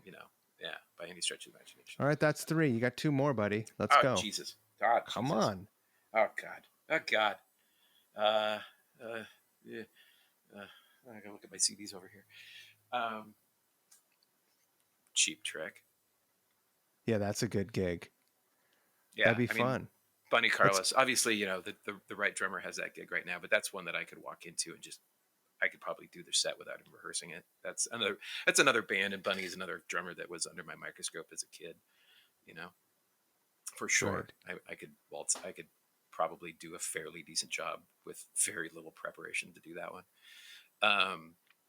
Aerosmith needs it. Well, actually, they do have a drummer, but What's the update giant on bands. that? Let's talk about ones that might be. I think John Douglas, the long running drum tech, who's worked for everybody, who's great and a great drummer who filled in for him last time, is going to do it. Yeah, still doing it because I don't he. Yeah. So this next run of dates in in Vegas, I think Douglas is going to do it. From what I read in the rock press, right. Was Aerosmith a band that was in your headphones as a kid? Yeah, definitely. They were one of those bands that, they weren't like, they were a band that sort of went beyond clicks, right? It wasn't just rockers. No, and Cheap Trick kind of, I think, transcends that too, because they still do. They obviously have their classic rock kind of closed-minded crowd like Aerosmith does, but there's just a ton of people that just, because it's great music. It's just fucking great music. Doesn't matter what you really like. So and actually, Posies Geffen were on, or excuse me, Aerosmith were on Geffen in the 90s. John Kolodner, their A&R guy's office was right next door to Gary Gersh's office, our A&R guy. The Geffen and DGC were essentially the same label. It's just, they had a couple different things. Like there was a different radio promotion department for DGC, but there was a lot of things that were in-house, all the same. So, and we benefited from that. So label mates with Aerosmith, got to go see them play, got to meet them, get your pictures taken with them at the show, that kind of shit. And my love for them just grew as the years went on, but definitely in high school. Yeah.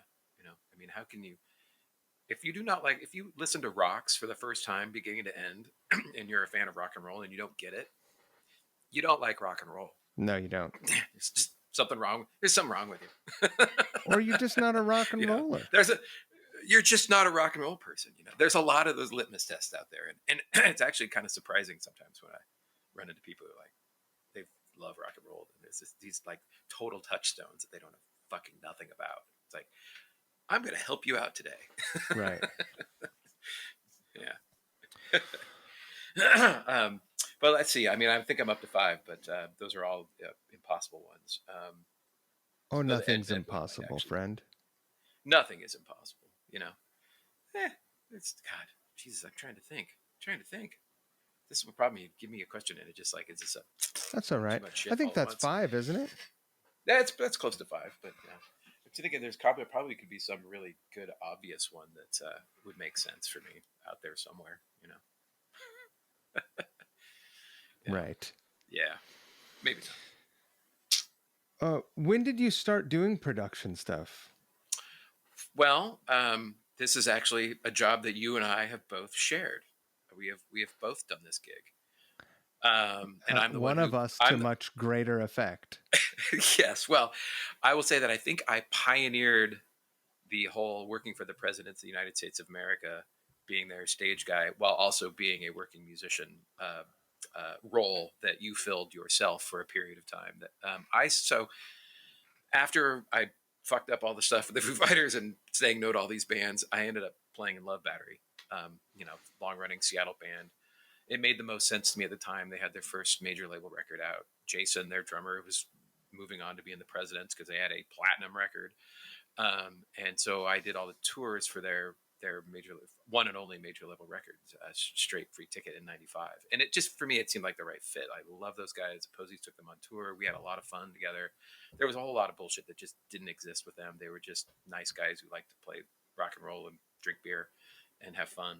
There wasn't a whole lot of other ulterior things other than that. And that was kind of what I was into. And they had a budget. They could pay me. They had tour support. Right. So they could pay me a salary to go on tour. Because if anything, and if anyone's going to say anything bad about me, is like, I'm a careerist. I'll do some things for free, but I won't do everything for free. And even back then, I want to do this for a living. I don't do this for fun. You got to pay me. Sure. And so it was a paid gig, and it was local, and I didn't have to move anywhere, and I already knew them, so it made a lot of sense. So anyway, in the middle of '95, we did a lot of touring for that record. Went to Europe a bunch of times, opened for Mudhoney in Europe, and Betty Severe here in the States, and a bunch of stuff. And it was fun. It was a fun year. But at the end of it, the Presidents started blowing up, and we did a string of dates opening for the Presidents. Right when shit was hitting the fan for them, end of '95. They were still in a van and a trailer with hardly crew. Craig Montgomery was working for them, but not really a ton of crew. And one night at a show, we opened for them. I think it was Canada somewhere, in Toronto or something. Some sold out club. It wasn't the Horseshoe, but it was, so anyway, Jason and I are in the bathroom at the end of the night, and he just, we're both at the urinals, and he's like, I need help. Literally. And Finn, he doesn't ask for anything. He's like, No, he's not good at help me? asking for help. He's not good at asking. Yeah, he's not good at asking for help. Still isn't, even in this day and age. And he's like, will you come help? Because we were talking, like, I've been touring nonstop. I was having big carpal tunnel issues. It's another thing a lot of people realize, is that one of the reasons why I stopped playing so much in the mid '90s is that I had carpal tunnel really bad between the Fastbacks and the Blood Battery and the Posies and all the shit bands that I was in Seattle. There was a couple of smaller bands here in town that I was playing in. You did a tour with the Super Suckers too? That was later. That was 10 years later. That was way later. Not 10 years, but yeah, I did this. Super Suckers thing was 2004 through 5 or so, something like that. After that was my coming back into touring after my kids were born. But Jason asked for help, and I was like kind of burnt out on playing. I had been touring pretty much nonstop from 90, 89. This was 95 to five and a half, almost 6 years of not nonstop touring, but a lot of touring.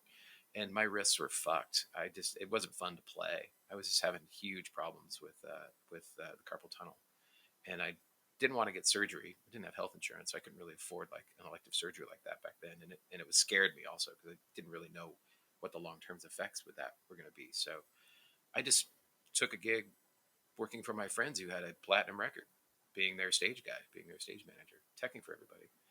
And that might have been one of the smartest things I've ever done, because I could still play. I could still come home, and I had bands in town that I could play in, and that was fun. But I got a front row seat with a band that, love them or hate them, yeah, they're goofy, but they put on a great show, and they were a lot of fun, and they were great show, and they were friends of mine, and they were incredibly respectful, and literally it was just Craig Montgomery and me and the three of them traveling the world with a platinum record, and in some countries multi-platinum record, and it was a shit ton of fun. And I was this basically country multi-platinum.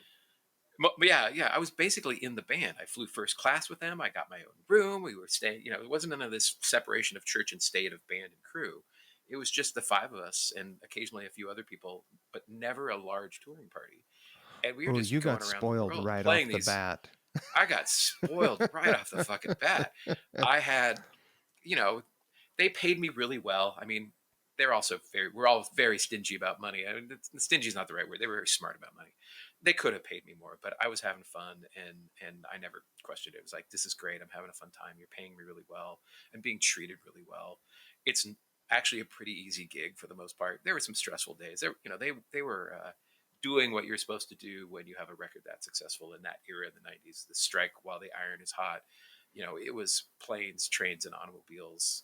And sometimes you wake up early, you do a taping for a TV show or a radio show. You're up at 4:30 in the morning to go load in. Oh yeah, Other all of times, that. I mean, there were many examples of this, but the one I like to say that I like to point out that is probably the funniest one and the craziest one is that they did Letterman and in early '96, I think.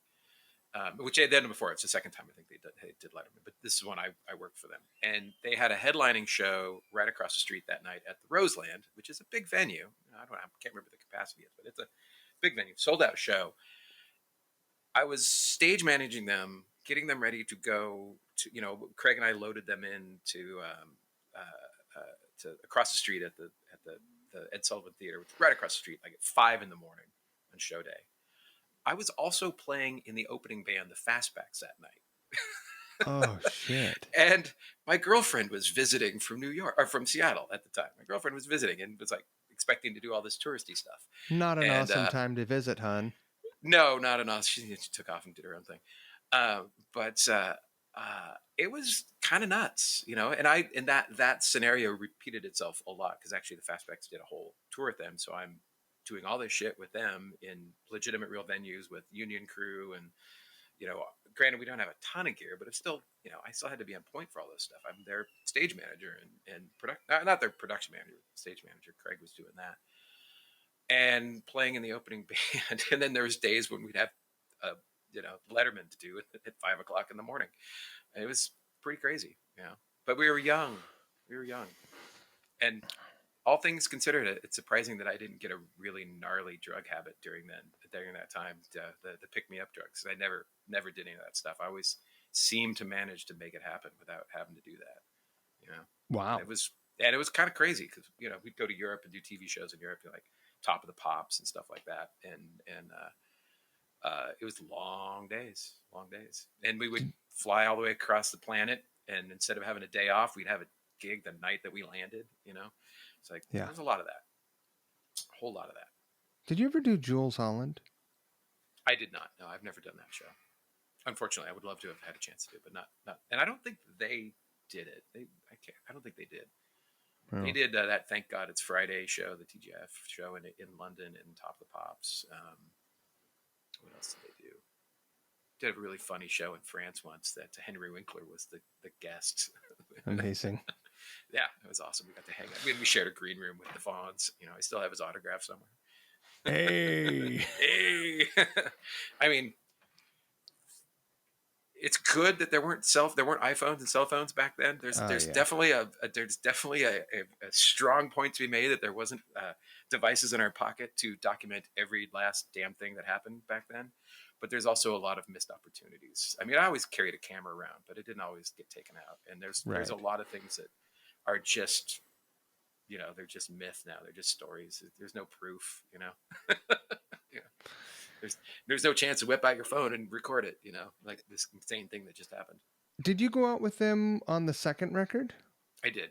Well, yes, and I did a little bit. I mean, the second record, I was around for the recording of it. I was in the studio with them most of the time they were recording it. And then when it came out, why didn't I did some stuff, but not a bunch.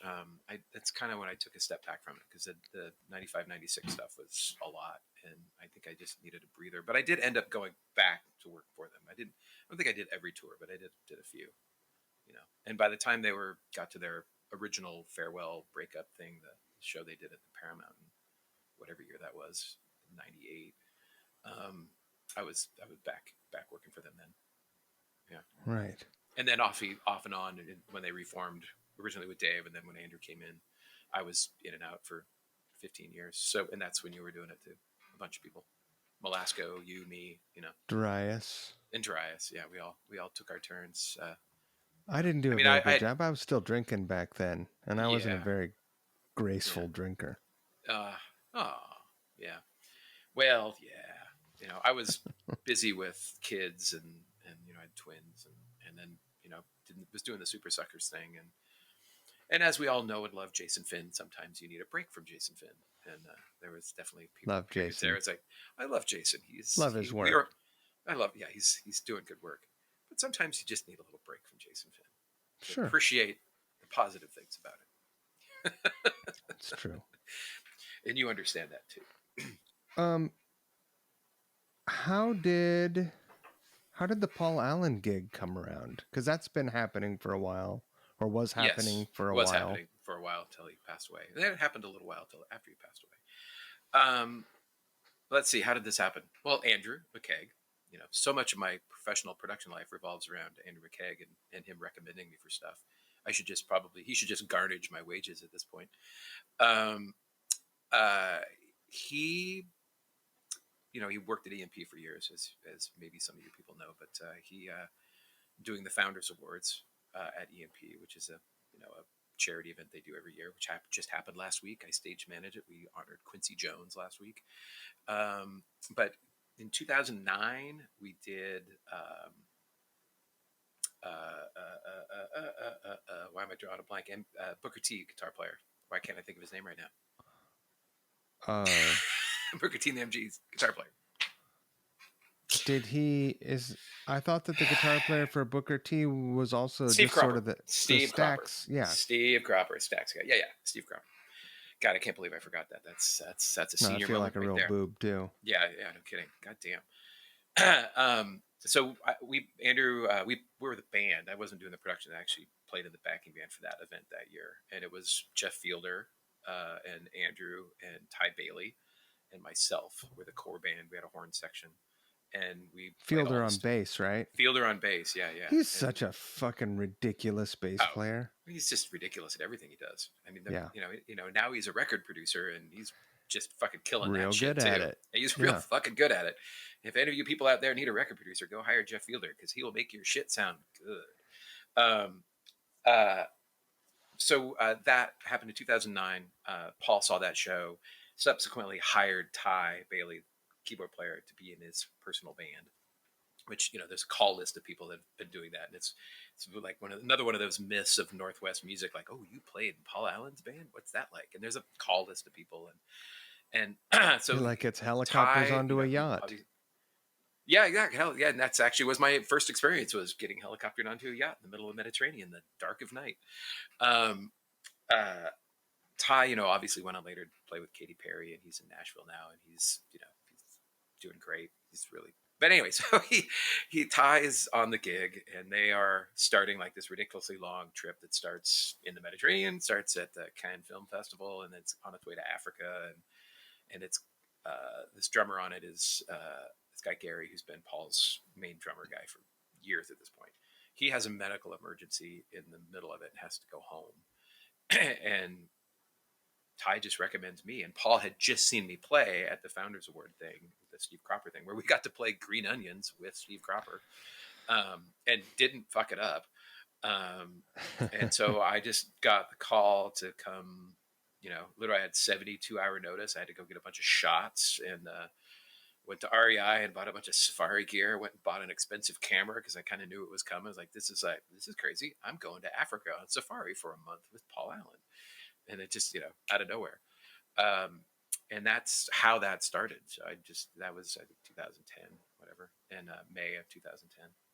And that started, to this day, me being involved in the Paul Allen Vulcan studio group world, either as a player or as a production person. So, yeah. And for people who are listening and they're like, wait a minute, Paul Allen, the Microsoft guy, he had a band? Yes, Yeah. he had a band that Yep. was on call. Yep. I guess we're a call list of bands. They were staffing this band. Even there were periods of time when it was more solidified into a certain group of people. There were moments, but then there were times when it was like, who can do it? And they would just call around whoever could do it. But let's just say, for this instance, you're on the yacht. Mm-hmm. It's not like any regular sort of, we're talking about Paul Allen. It's a great big vessel. There's two of them. And I have signed NDAs, so there's things I can and can't talk about. Sure. But it's no secret that I work for him. That's for sure. But you're in this band, like, basically, if he's like, man, I'm ready to choogle. You guys are like, you go choogle. If it's 3 a.m, you go choogle. Yeah. Right. Yeah. It's choogle time. It's choogle time. He had a global sort of lifestyle, and he could end up being anywhere at any time that he wanted. And, within 24 hours, he could be anywhere on the planet with his own infrastructure. transportation, and also a band and gear, and there was stuff staged all over the fucking planet for him. And I mean, it's no secret that he was a great lover of music. He Hmm. helped revitalize KEXP, Yep. right? The Yes. Yeah. He paid for all Experience that Music stuff. Project Yep. and a number of other things. He was a great benefactor to a lot of cool local musical things. So I Yeah. don't think Yeah. anyone, I mean, outside of Seattle, maybe people would be a little surprised to learn that. But Yeah, I mean, it's definitely a local folklore of his love of Hendrix and music in general, and how he gave to that locally. I think honestly, a lot of local people, even musicians, don't really understand the how far that reach went, and it's sorely missed for sure since he's passed away.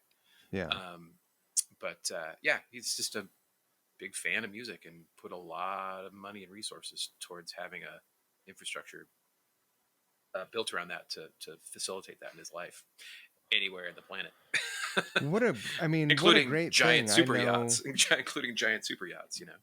Yeah. you, Fielder, and Ty all Hmm. played with him. Hmm. The funny thing is, the three of us never did it together. I mean, I did it with Really? Ty.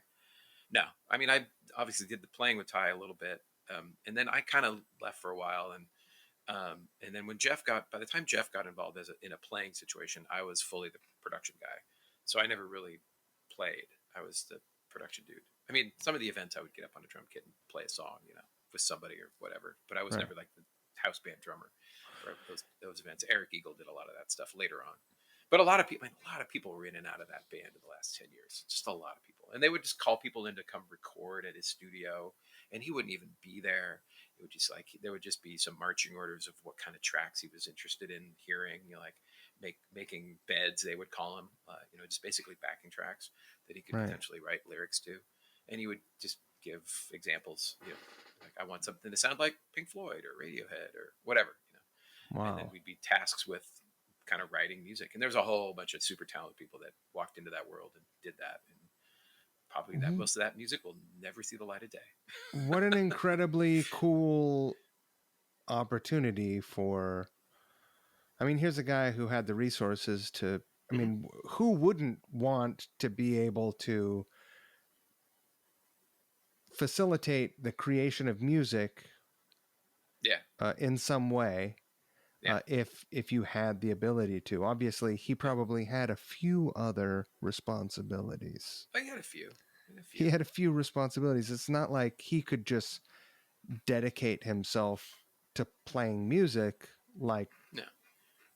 But he had many people he had can. a staff of people. He had a staff of people to keep it moving forward. That And was so, his like, if he way of had doing it.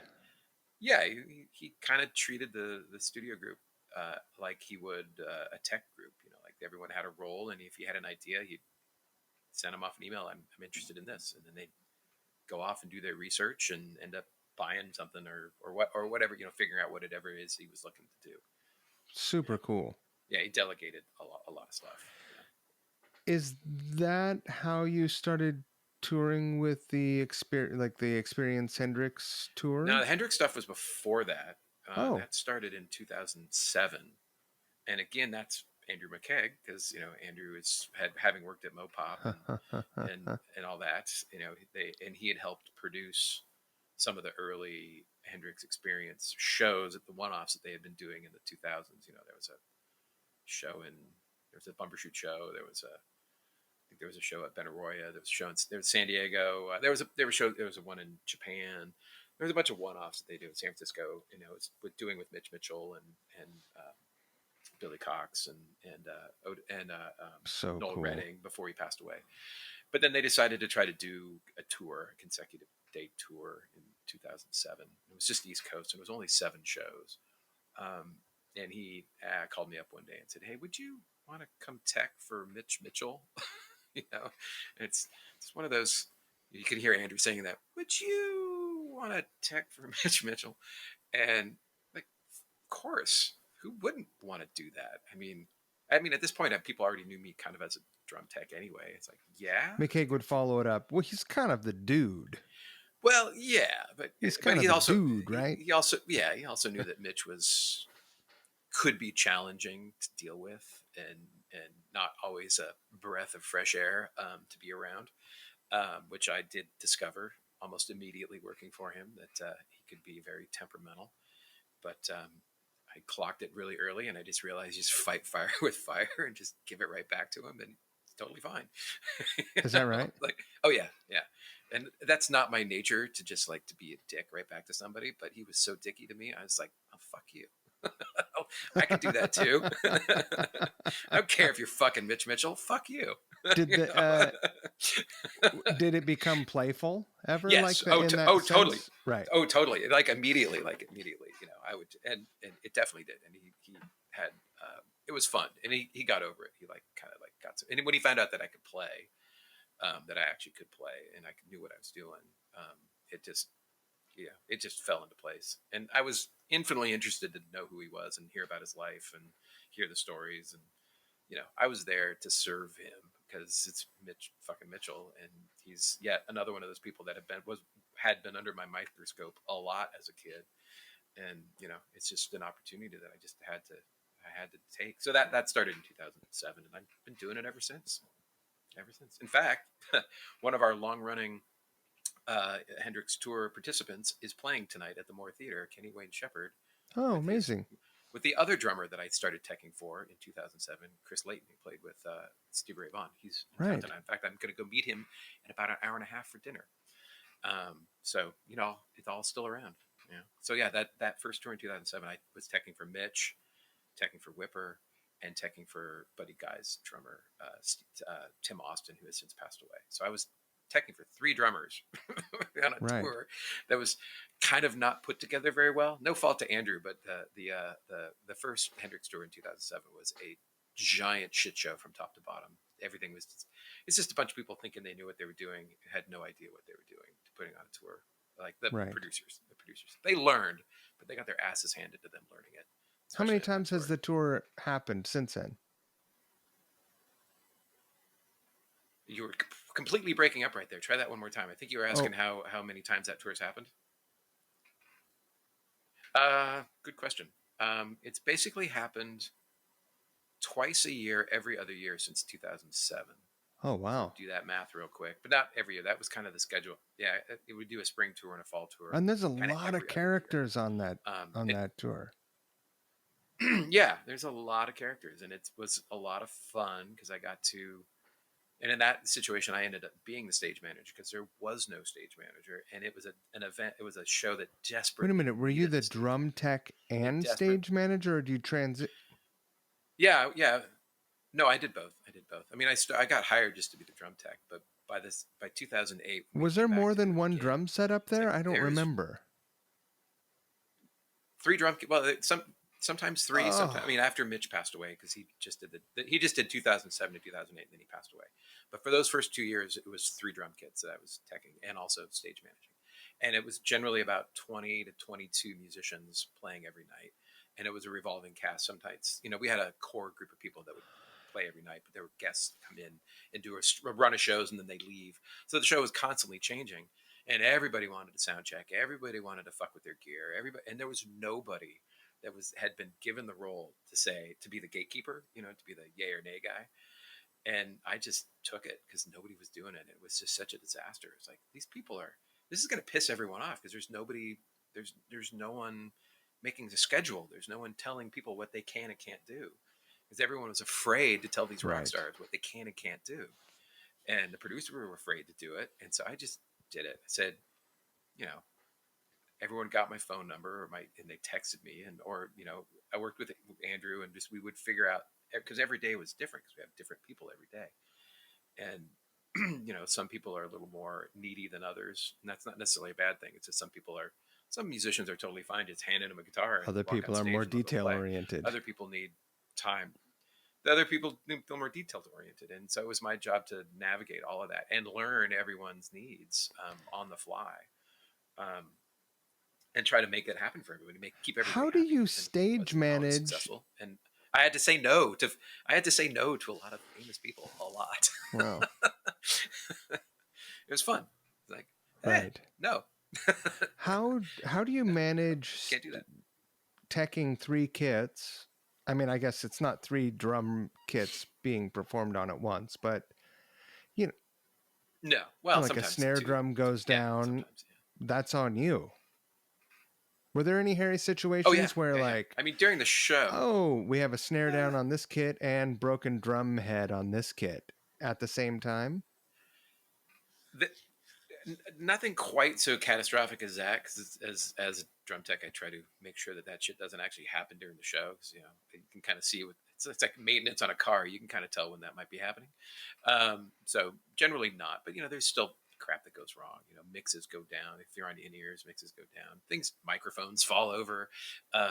Just that kind of stuff. But being the stage manager while also trying to keep an eye on the drummer that's working on the stage and keep him moving forward, but at the same time trying to manage getting everybody on and off stage changeovers, which artist is up next. Oh God, this guitar player A is not on the side of the stage, stand by, and he's on in 30 seconds. I got to run to Right. the venue and find him. That kind of stuff. It was an adventure for the first few years because there wasn't really a real good system set up, and to make it run smoothly was just harried every time. And over the years, it got a little. We got to a point where it was a pretty well oiled machine because it's a lot of moving parts and a lot of people, and the set changes are pretty fast, and it's a lot of stuff. And like I said, it wasn't. It's not like some big mega tour that has major set changes. That's the same Right. exact show every night. Just running through the paces. The show is different every night. The set list is different almost every night. We had different artists every night. Not a complete top to bottom different show, but Right. special guests and stuff. Let me ask you Yeah, this. it's fun. I Hopefully, we'll hope get to so. do it It's a again one fun day. show to We'll see. see. Yeah, it is fun. Yeah, when it's having seen all of them since 2007, all of them except actually there's one tour I didn't do. I've done every tour but one.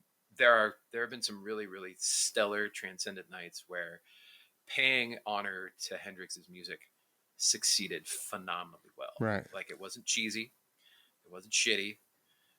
It was good, respectful, tasteful. It fit every from the blues to like space age fucking rock. Kind of did it all in between and just like clockwork, like a really fucking good show. And then there's been ones that have been just Right. terrible. Just a slog. If I was the audience, I'd be like, "What the fuck am I watching?" I know that It's like everything you don't want to see about a Hendrix tribute. So it's you been don't have to answer everything this in between. question if you Yeah, don't want to, but do you have a favorite yeah, performer that has joined that tour or guested for one reason or another? Doesn't yeah. have to I got be a few. because could be. Yeah. Oh God. Let's see. Put a couple come to mind. Um, Los Lobos. I've done a lot of it. David and Cesar have done the Hendrix tour a lot. Just the two of them, not the whole band. And they are just a blast to work with and work for and hang out with and watch them play. They're just so good, and they've been doing it for so long, and they just still love playing rock and roll. They just love playing music. They just that they're what you'd want out of career musicians doing something like that, and they're really easy to work Cool with. band. And it's just always just good, Fredo cool thing. It's just Ortiz, so great. current drummer Um, of Los Lobos, also a guest this month for yeah. Drummer Awareness Month. Oh, nice. All right, all right. I have a really soft spot for Doyle Bramhall the second. I actually ended up tour managing him for a little bit in 2015. I just think he's just one of the coolest guitar players out there. I mean, he's a squirrely dude, and he plays with Clapton, and he's got a whole thing going on. Obviously his solo career is not like giant, like lighting the world on fire, but he makes great records. But as a player, when you go on a tour like that and you see all these high functioning, amazing guitar players perform every night, and you get to Right. see their performance arc, you know, like the good nights and the bad nights, and there's performers that are like just like pretty close to this every night. They're just machines. Like Kenny Wayne Shepherd's a machine. He delivers the same thing every night. It's great, but there isn't. I mean, if you see it enough, you do see the little bit of the performance arc. But Doyle's performance arc is pretty amazing because there's nights that he just can't be asked. But it's still great. He's still, it's still just the mechanics are all still there. It's really, really cool. But you can just tell he's just like he'd rather be backstage eating some mac and cheese than fucking playing guitar right now. And then there's the nights when he's into it, and it's pretty amazing. It's just wow. This is from being a drummer, obviously playing mostly with guitar players most of my life. You get to sort of get into that headspace of how they play and how they're emotionally Right. connecting with the instrument, and seeing him have an on night. It's pretty cool. Yeah, it's pretty cool because Sure. you understand that you've been a Oh no, guitar player on I'm tour. most You have good nights consistent and bad guy nights, ever. Yeah, sure you are. So those are two that come to mind. I mean, also Brad Whitford from Aerosmith is a joy to have on tour. He's in super fun, Aerosmith. sweetheart, and he's also in Aerosmith. Yeah, Robert Randolph he hasn't done it in years, but Robert was a lot of fun. Oh, Eric Oh my Gales. Eric God. Gales is another one. It's just like that dude. Holy cow! You know, and talk Arc. about having the ups and downs in life. The arc. I mean, it's not just his performance arc; it's his life arc. And I know that he's doing really well right now. Just put out a record out, but that guy is freakishly talented, just freakishly Inhuman. fucking talented. And I know, inhuman, and people know that, and he's that guy who can play every instrument, and he'll make a record where he plays everything. He'll sit down and play the drums first with no accompaniment, with the song in his head, and he'll build from there. Wow. He's that guy. And yeah, but his guitar playing is just otherworldly, and it is the closest probably to Hendrix, like from a kind of a technical standpoint. Obviously he's left-handed, and I think he does play it strung backwards like Hendrix did. I think it's he's like Doyle does that too. Doyle does, And he's lefty too. I believe. Oh, he's left-handed. Yeah. Doyle and Gales are both lefties, and it's pretty cool. Actually, shit, am I totally blowing over here? Is Gales lefty, or is he righty and he plays upside down? He might be righty and plays upside down. It's been a while since I've seen him play. He's a vicious guitar player, though. The first and only time I've seen him perform he's live. He's a righty. He's a righty who plays upside down. Yeah, the EMP, and it was for a Hendrix event, and it was there were a lot of dudes there. Vernon Reed was there. Yeah. Was that King Theater show in Brooklyn that you were at? Was he on that one? So I remember you came to that. I don't think so. No. Theater but gig. No, I don't. He might have been. He wasn't on that. It was at EMP. Oh, gotcha. Yeah. And it was. I mean, Isley was playing, which was Isley, super cool. Yeah. Wait, was that the one that I played at? Oddly played. Yeah, you guys played. Yeah, you guys did. Remember. Yeah. Fielder and I. Yeah. Fielder and I were the rhythm section for that gig. We were the house rhythm really? It's the one time that I got to play the entire Hendrix show.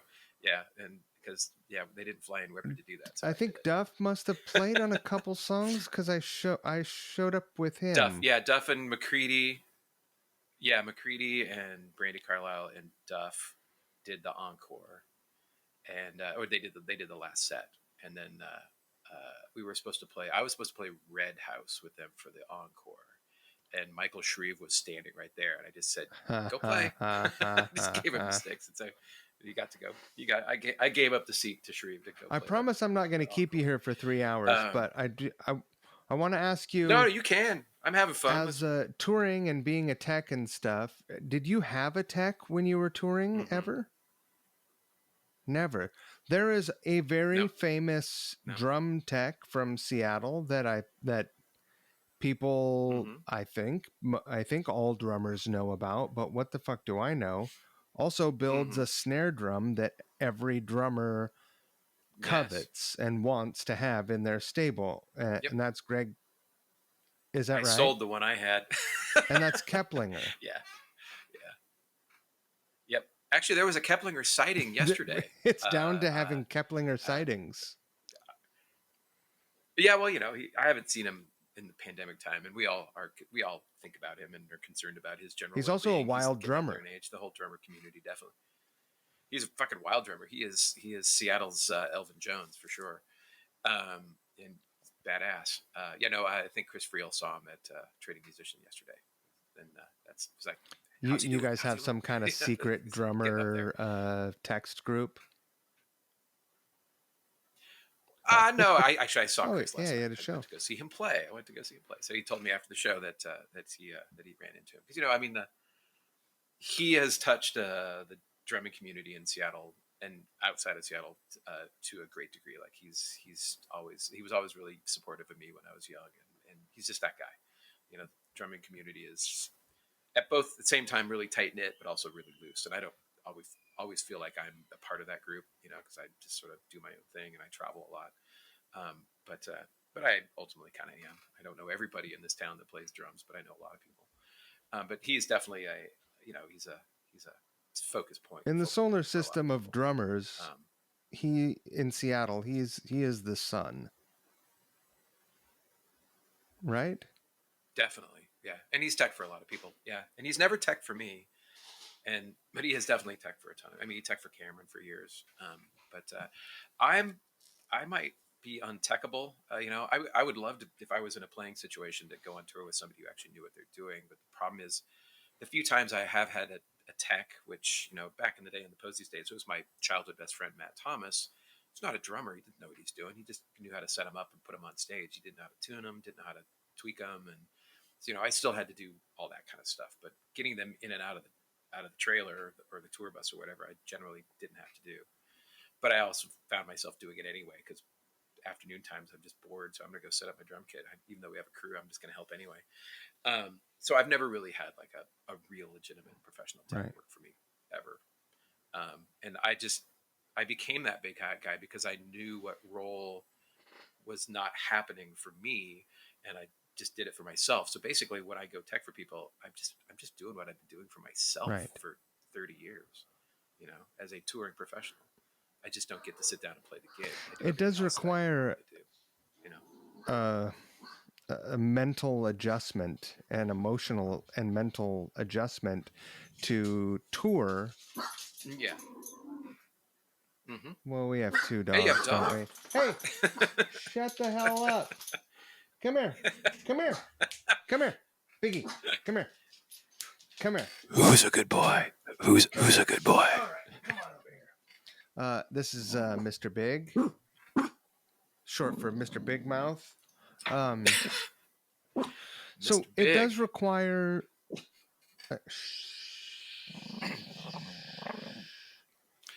A friend of mine just bought Oh, Paul really? Gilbert's amp, actually. Yeah. Speaking of Mr. Big, yeah. Right down there in Portland. Yeah. He's a Yep. nice guy. Yeah. I've never met him, but he walked into a music store and there was a Fender amp there that he owned. He's a real nice guy. Yeah, that's what I and heard. freakishly good also. Yeah. Yeah. And not all Yeah. shred. Yeah. Yeah. You got to transcend the to. shred eventually. You have to. Yeah. I got sidetracked. Well, so where were we going? Oh, I'm going to put a little teching. marker the there mental, so I know to go the ahead mental and gymnastics. cut that part out. the mental gymnastics the mental of getting ready gymnastics to of, go and do all of the hoop jumping and hurdle clearing of touring, all of the not sleeping great, etc., without the gratification of playing a show every night. Mm-hmm.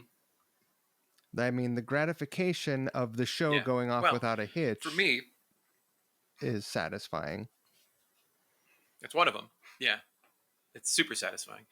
And I guess I think I have always had this in me even before I started doing it. It probably made me more amenable to this, to being able to do it, because there's a ton of musicians that just couldn't imagine, like, but I'm a player. I've always enjoyed watching other musicians play and other drummers play that are good, and I've always just liked being in a musical atmosphere. I don't have to be playing, and I was like that when I was young too. I just want to be around and involved. It's just fun. So there's that, and then going to during the era of the presidents, helping Jason help him unlock the stuff that was get in his way to becoming a better drummer, like the guy who could play every night and not like exhaust himself and not hurt himself. And there's I will quietly take some credit for helping him with his technique. Did you fill in a show one night? And his playing style, I've filled in a few times. That's for the what presidents. there's been not a ton, not as much as you might think, but I was always on the ready if he was too Yeah. drunk to play, but that never happened. There was a later after they reformed in early 2000s, they did Capitol Hill Block Party, which I believe you were at, and Jason had broken his ankle playing softball. So I did that show, and then there was another fly-in date in Long Island for a radio festival that I did. So I did 2 full shows with the reformed presidents with Dave and Chris in the early 2000s. One of them was a early block party show. Yeah, done a couple president shows. Yeah, sure. Sure. Certainly Right. sound checked a lot of stuff over the years. But I don't I like um, I don't mind not having the stress of the performance aspect of it. And I like I said, I still like touring and I like Do you making think musical you were one atmosphere. of you're Sometimes the the performance rare anxiety. killer musician who is really probably at ease with that doing that and having that role. Yeah, yeah, It's very mature of yeah, you. definitely. I mean, well, thank you. I mean, it wasn't always that easy. I mean, I have an ego like anybody else, and I think when I was younger, I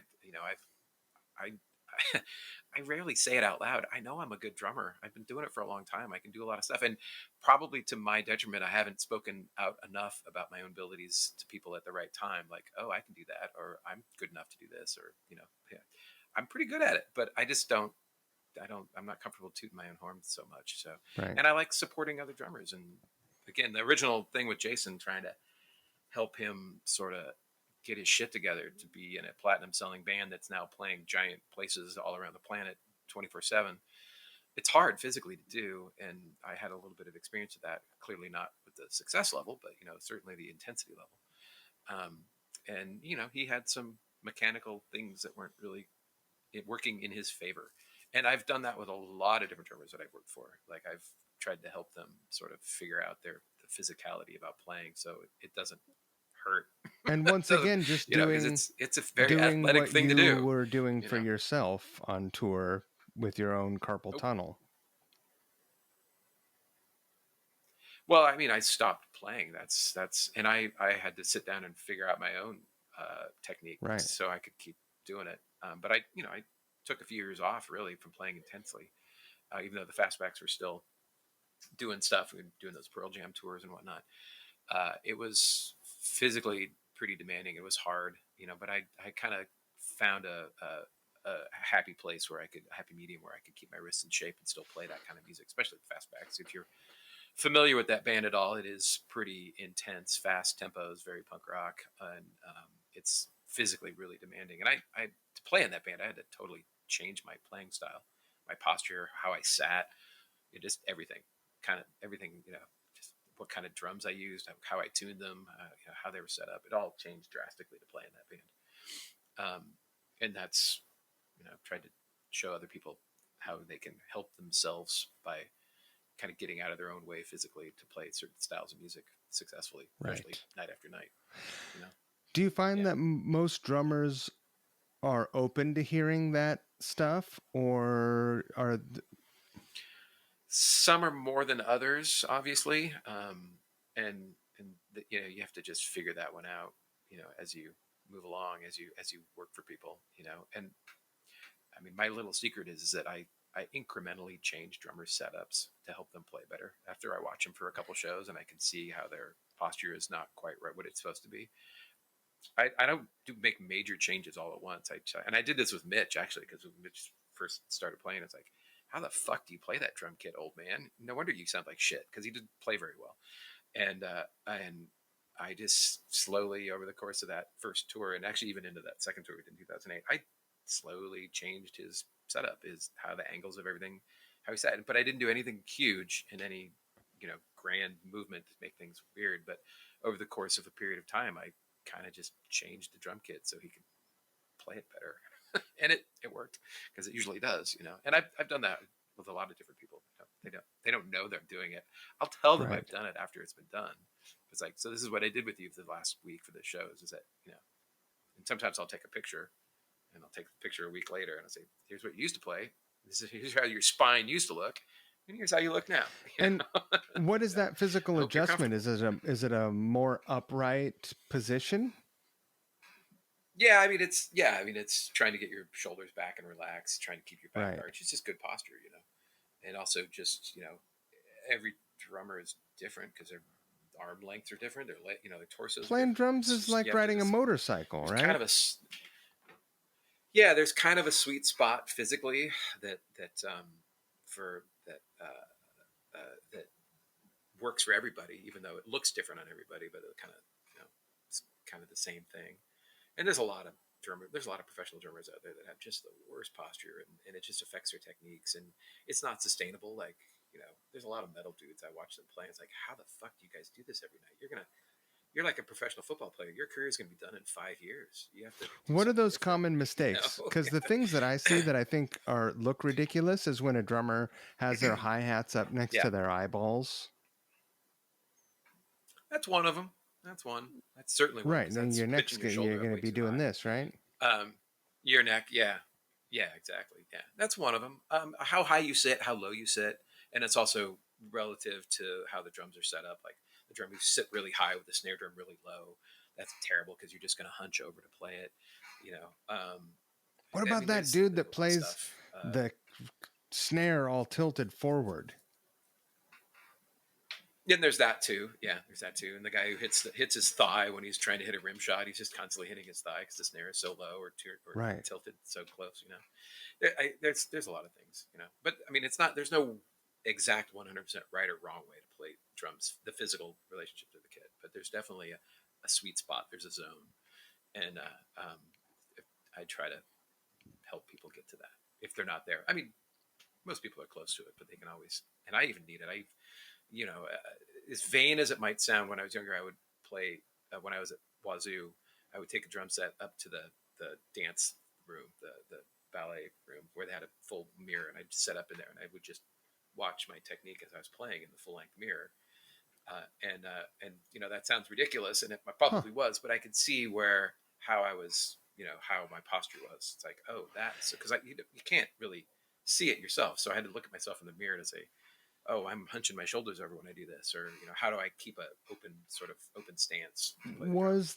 What did you read something in a drummer magazine that where someone talked about that? Probably, probably, Because I it doesn't probably seem did, like, I mean, I guess you because if I did come was, from a an ensemble training where there's probably someone telling you, yeah, "Hey, yeah, and turn your wrists yeah, or do this, do but that."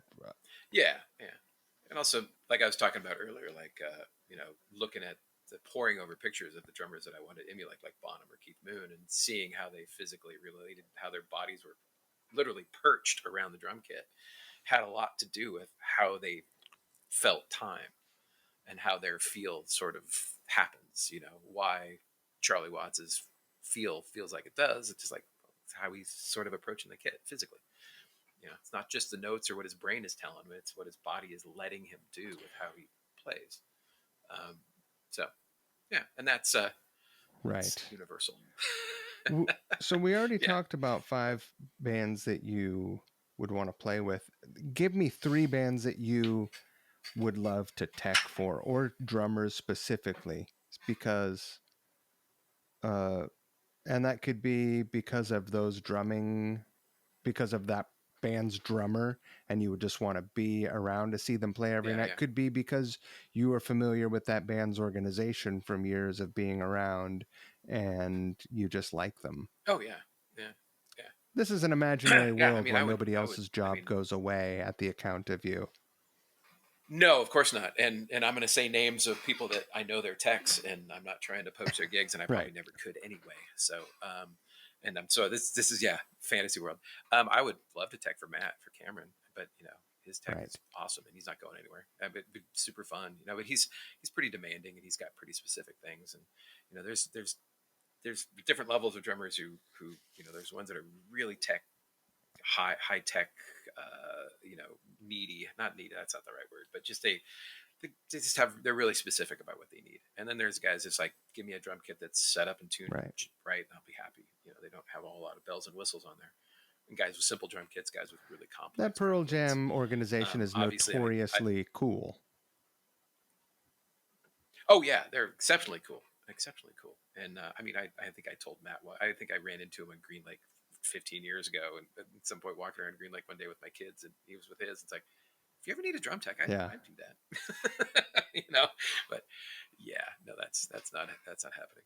You know, Sean Kinney, I would tech for Sean. You know, he's great. I like him a lot, and I would certainly tech for him. Cool band, Got cool guys drummer. working for him. You're all local stuff.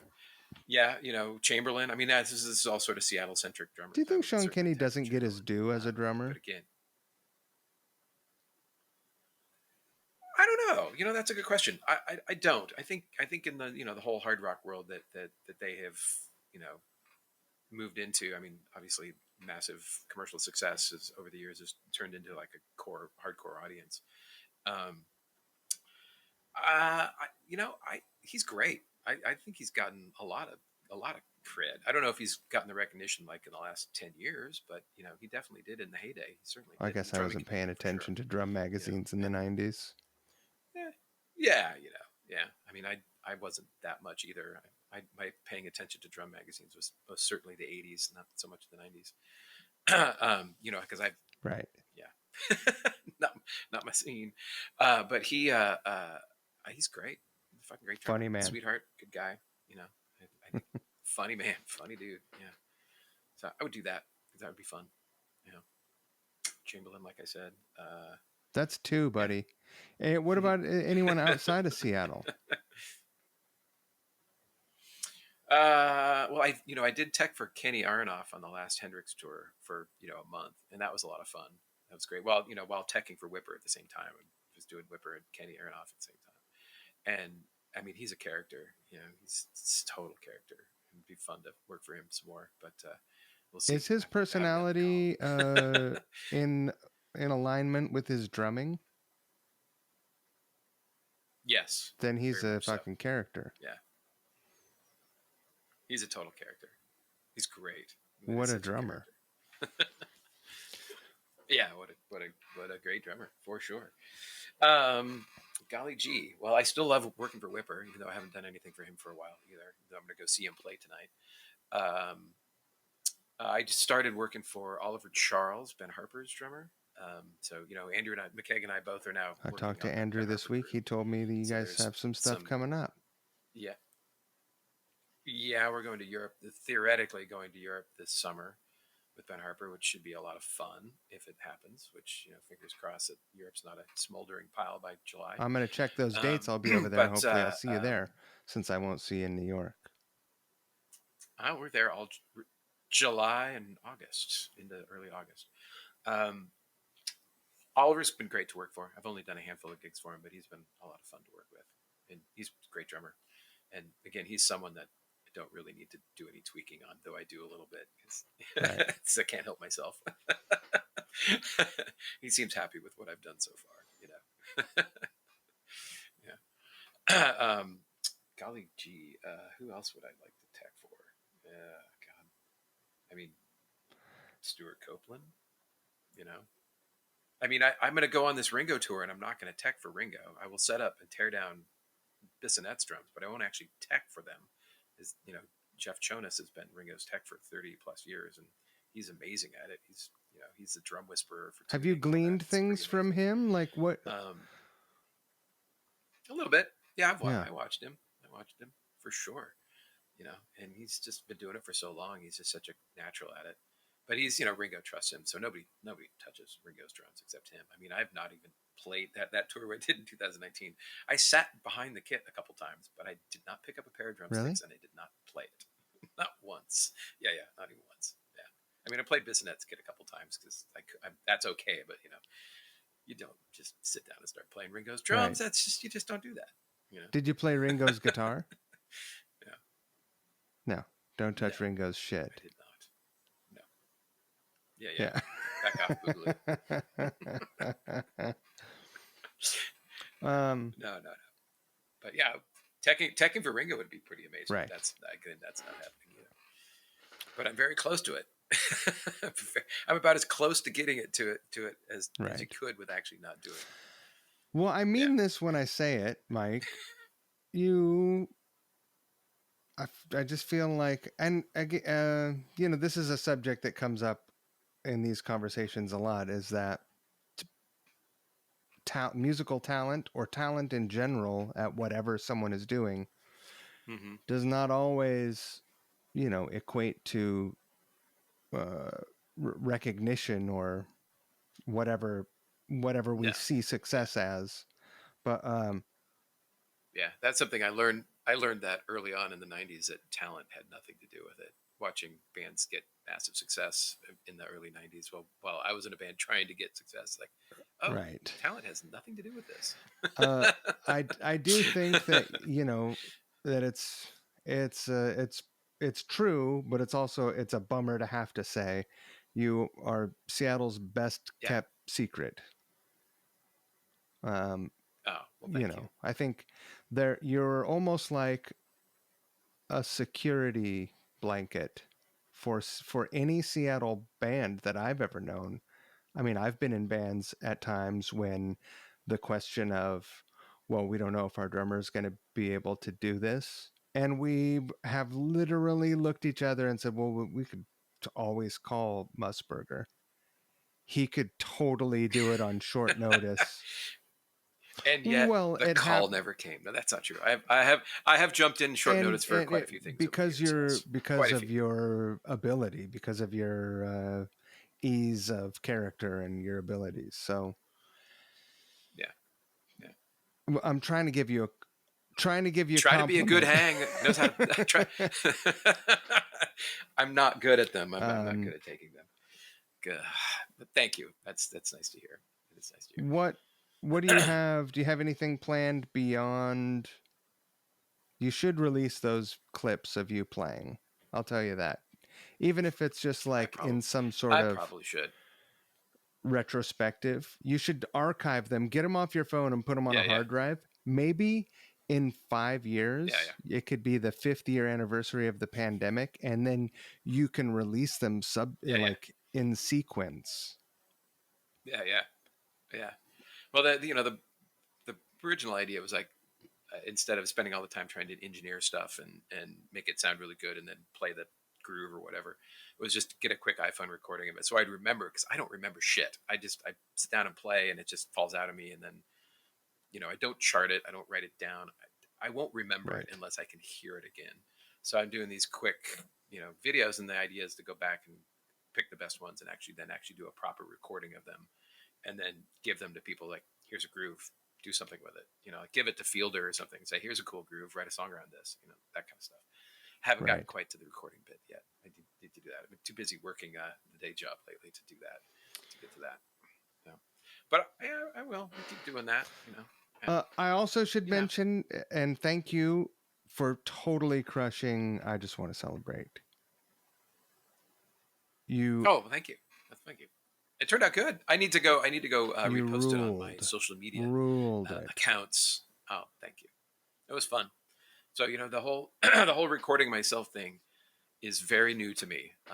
Just I think I even announced it to you at the beginning of the pandemic. I'm going to buy a bunch of gear and learn how to record myself after being a session drummer and recorded in famous studios all over the planet for the last 30 years.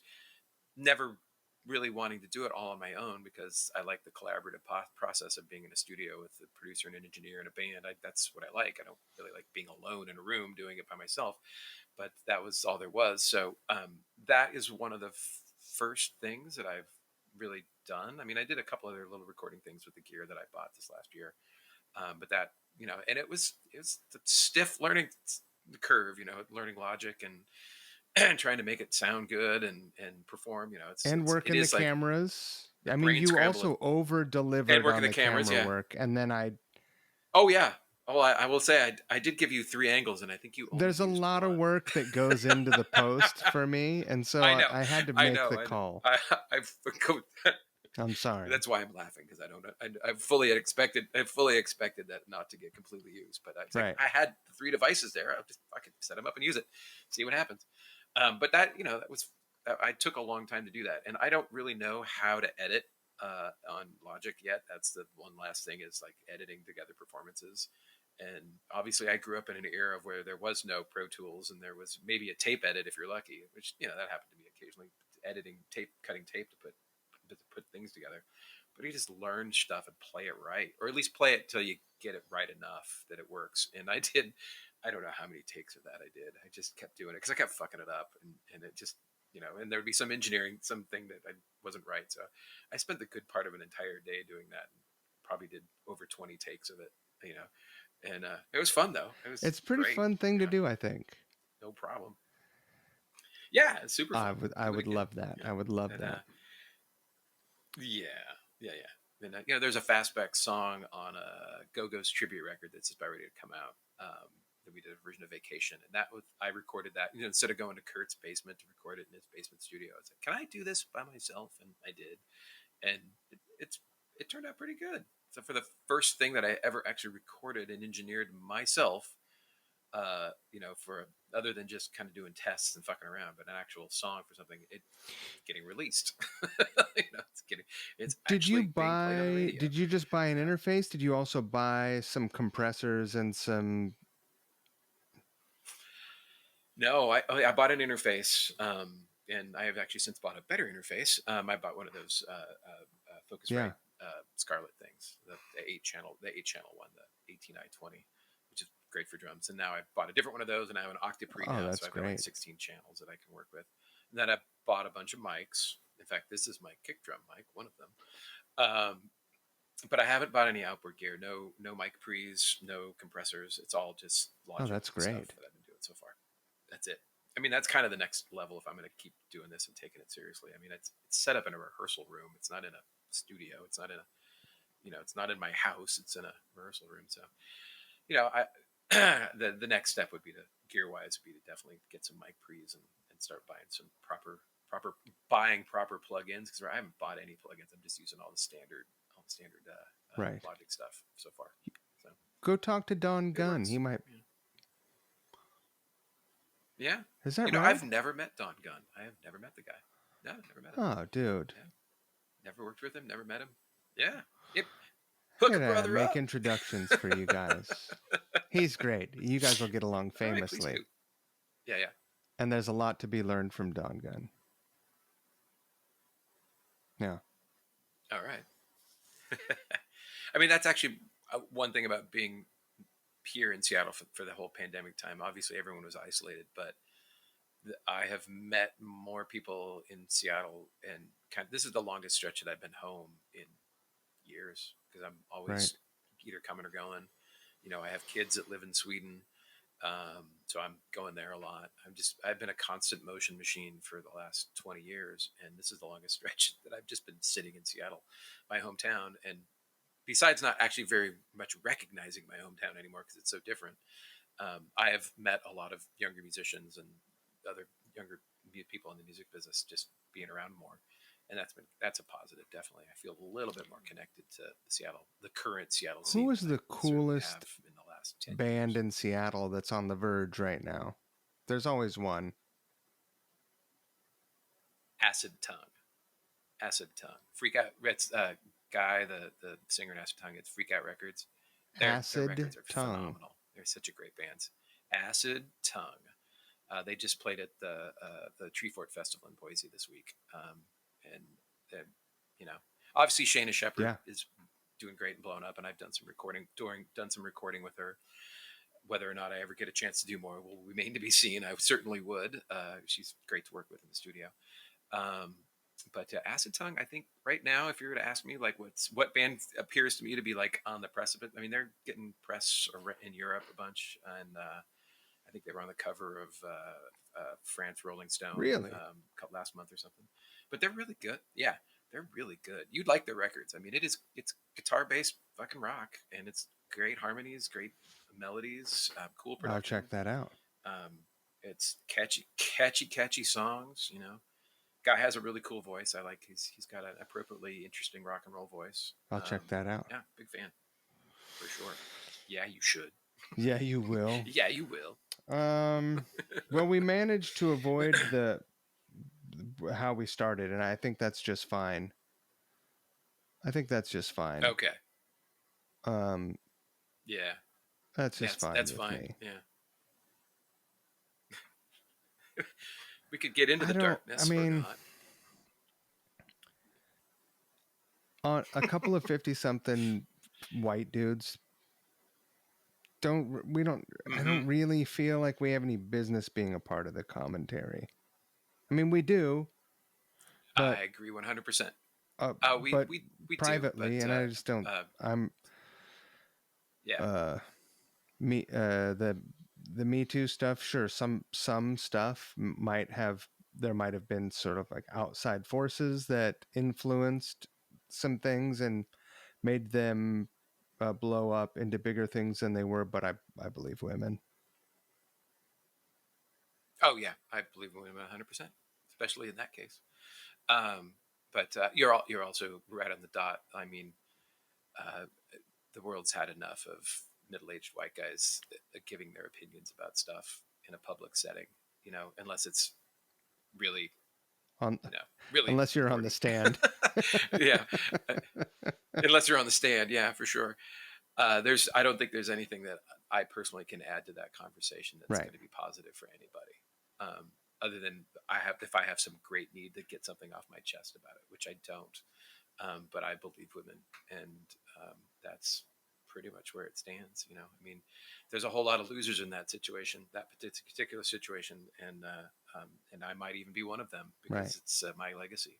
Also, it's a lot of people's legacy, and there's just you know, he made his own choices, and that's where it's at. I mean, in his, I hope that he finds what he needs to find in life to make him happy, because clearly he hasn't been finding it, and whatever it is that drives him is eating him up too, and because he's not an entirely bad person, and I think a lot of people would agree with me that he's not all bad.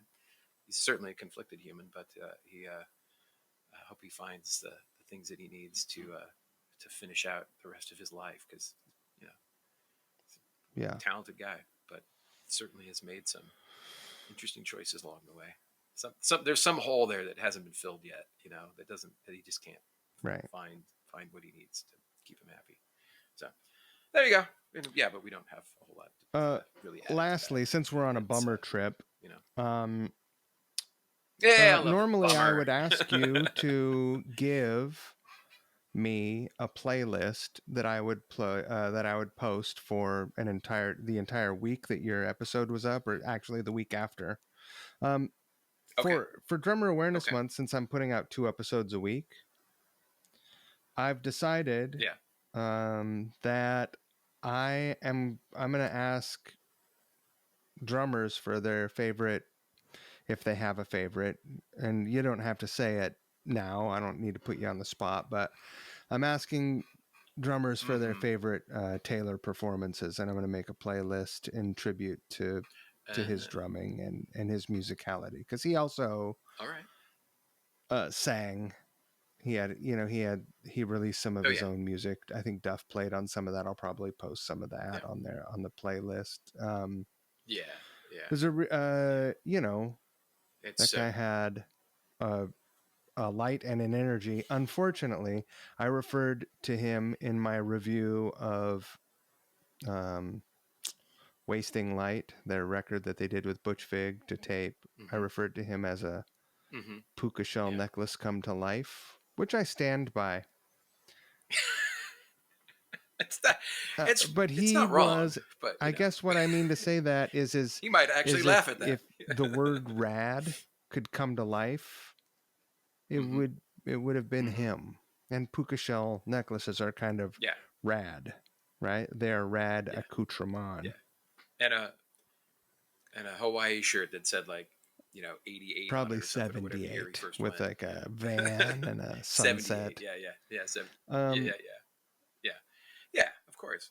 I mean, he was amazing. I actually saw him play the first time in '95 on a President's tour of Europe, festival tour that we did. That day was in Germany. He was playing with Alanis Morissette. It was the Presidents, Alanis Morissette, and the Fugees, all like bing, bing, bing, bing on the main stage. And it was the first time I saw him play. It was on the side of the stage, like, damn. Number one was like, that guy plays a lot of notes. but they're Right. all in the right place. But he made an Yeah, impression it's on pretty impressive. you on Yeah. that tour. Oh yeah, that first time I saw him play. I mean, it's when you see a drummer with that kind of skill for the first time and not having heard of them before or not even knowing who they are, it's like I guess he just made that band what And it it was a was on good stage. band. That first Alanis Morissette band, it was a good band, yeah. And and I wasn't really a big fan of her or that big. I wasn't a huge fan. I can say that now. What the fuck? But it was really pretty stunning to watch play. The Fugees, however, that day fucking slayed it. They were fucking amazing that day. But he's it's that energy that he had that just it imbued everything that he did musically on stage. He's just such a great performer, you know, so great. There was a Founders Awards about 6 years ago. We did Joe Walsh, and he and Dave showed up and did a medley of James Gang songs backing him with him playing drums there Really? at the Sky Church. So one time it's one time I worked with him. Okay, I was stage managing and drum teching, and we had Ringo there that day. So like, there's the drum kit that we set up that wasn't for the house band, which was Sheryl Crow's drummer Fred. Was a kit that Paul Allen owned, this little cool little Ludwig kit, and Ringo was playing it, and Dave played it, and Taylor played it, and on it was this Black Beauty snare drum that I own. I just put it on there, so they all played this Black Beauty snare drum that I own, and oh, my phone is ringing. Ignore that. And they were amazing. It was so good. Wow. Such a good thing. I don't actually hear Hold it. on Don't here. don't sweat it. Hold on. Oh, good. That's all right. I'm declining it because it just went to my Your hoochie whatchie. computer. Yeah, I went to my hoochie wutchie. So yeah, just amazing drummer, and it's just so tragic. And I'm annoyed that they're like assuming I'll do the worst things. We won't know. Just One be thing that cool. I learned a long time ago, because we all have a number of friends who've passed young. Uh, I don't We fucking do. care why. I mean, after Yeah. if if some Yeah. It's all tragic. It's not gonna make it any less tragic than it or already is. more. I mean, if it was some secret Yeah, potentially more. thing that this Sure. person was doing that no one knew about, Does it? then okay, that's something. But if Yeah. someone was up to something and everyone knew, and Mm-hmm. it just why doesn't it doesn't matter. I don't need to know the gory details. And I try to Yeah. remind myself to be grateful that I had the opportunity to know folks. Yeah. Yeah. Yeah. Too young, man. Too I young. did hear But we're getting to the age where we're all starting to kind of today, go. right? Oh, by the way, 5 minutes before we started, Yeah. my phone rang. It was Phil Hurley. He says hello. Phil Hurley says Oh, hello. Phil. I haven't And talked to Phil Phil in a called while. me because he said Nice. he had a little memory thing come up that today was the 7th anniversary of Joe Bass's passing. Yeah. Oh, Christ. 7 years ago now. Talk about characters. Ugh. I miss him. I I know do you do miss him too. a We lot. all miss I'm him. going to get a tribute tattoo to him. I'm Yeah. going to get a little Oh, that's a because he had all those great idea. tattoos, right? That's a great idea. All yeah, Oh well, yeah, yeah. also the Food and rent, names. He man. did Food and all rent. the names, and Yeah, yeah. it's funny because I got a Darius tattoo, right? But the Darius tattoo Oh is really? Oh, I didn't know that. Yeah. the Rush guy, right? And Gotcha. so 2112. appropriately, my Yeah, Joe yeah. tattoo is going to be the Yes logo from the first album. Why don't you just get just a logo? You don't want to get the whole cover, the whole Dean cover. Because Come on, just get he the whole had thing that on your Yes back. tattoo, and so I figured he was such a Yes Oh yeah, you had a yes fan, tattoo. Yeah, and he was yeah, such a strange and lovable guy, and just like yeah. a lovable guy, and also just the guy that you want to wring his neck after a week on tour, Oh yeah, yeah. after you've seen him Yes, yeah, naked completely. 8 times. You're just like, I don't I don't playing need it to see you way too naked many again. times. Yeah, I've seen that. You can stop that. But yeah, I miss him a bit, and he's come up a lot lately. Yeah, I totally miss him. Yeah, we shared the same birthday, which is crazy, and so I always think about him on my birthday. And like we had a couple shared birthday parties in the '90s. All through there was a handful of them that were always really fun, and It was I just I recently, just yeah. I missed his energy. I mean, he obviously was that. Yeah, it was January 28th. Yeah, January. Yep, we are exactly. I think it's exactly 10 years. 10 years to the day, age difference. Yeah. And we got to do that last tour. We did that one Posies thing in I think 2011. We did that Spanish tour where Brian and Joe played Amazing Disgrace, and Dave and I did Frosting on the Beater with John and Ken, and it was fun. It was like 11 shows, no days off. It was just pretty really kind of balls out, brutal, but it was super fun. And Joe was in fine form. And I think he was just starting to show the first signs of being sick on that tour. I kind of remember a couple things that he wasn't doing super great. I think he was in the throes of that. He didn't know quite yet what was going on, Right. but there was definitely something going on. But I never got to play with him that tour. I don't think we ever did an actual any music together because it was just Brian and Joe, Dave and Mike, and we never I don't think we No ever cross actually played pollination. together. Which my last tour, yeah, and my last tour with the Posies was with Joe, and I'm the one who hired him. I'm the one who wanted him. I was like, I want this guy to play bass in our band because he's amazing. He's fucking insane, but I want him to be in our band. This is the bass player I want because I'm being the drummer in the Posies. I had a little bit of say who the bass player was going to be, and after Dave was like, I wanted something. I wanted a musician that could actually play the bass, and he was who I wanted to play with. So I did my last tour with him was with him, and it was a lot of fun actually. Some of the best Posey shows. It was this dichotomy of some of the best musical Posey shows that ever happened in the 6 years I was in that band, while at the same time, personally everything just completely failing and breaking down. Like, oh, I gotta quit this fucking band, but God, we play better than we've ever played before. Yeah. Shit. Yeah, that was my last tour with him with Joe. Yep. Yeah. Yeah. He was the first. We were roommates that the night that I told him I was quitting. He was the first Is person that to find right? out it was happening. Yeah. Yeah. How Yeah. did he Yeah. react? We were. He was cool about it. He didn't. He wasn't like he was trying to talk me out of it. I mean, he just listened to me rant about the last 6 years and why this doesn't do anything for me anymore. And then this crazy thing just happened, and Right. I'm done. There's nothing else keeping me here. I've been marginalized and marginalized and marginalized, and now I just got the shit beat out of me for no Right. reason. I'm done. Yeah, Well, yeah. still missing. And Darius. Oh, it's Yeah, happening again. it's probably Doyle. Okay. No, it's not. I Um, wish. No. well, Anyway, we've gone hot on damn. for a hot minute. I'm gonna Yeah, we have. We should I'd probably say wrap let's this wrap shit it up up. now. Um, I thank you. Yeah. I thank you On a very, positive very, note. very, very much. Well, I thank you too, and I am. I appreciate your friendship over all these years.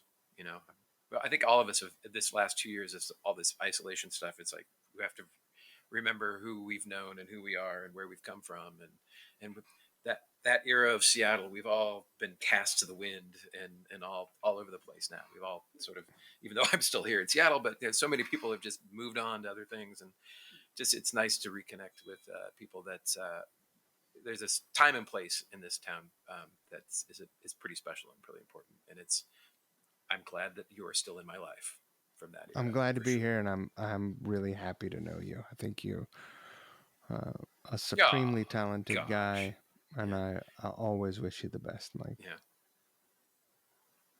Thank you, I'm sir. gonna Me kill too. this Right recording back before at we you. start crying.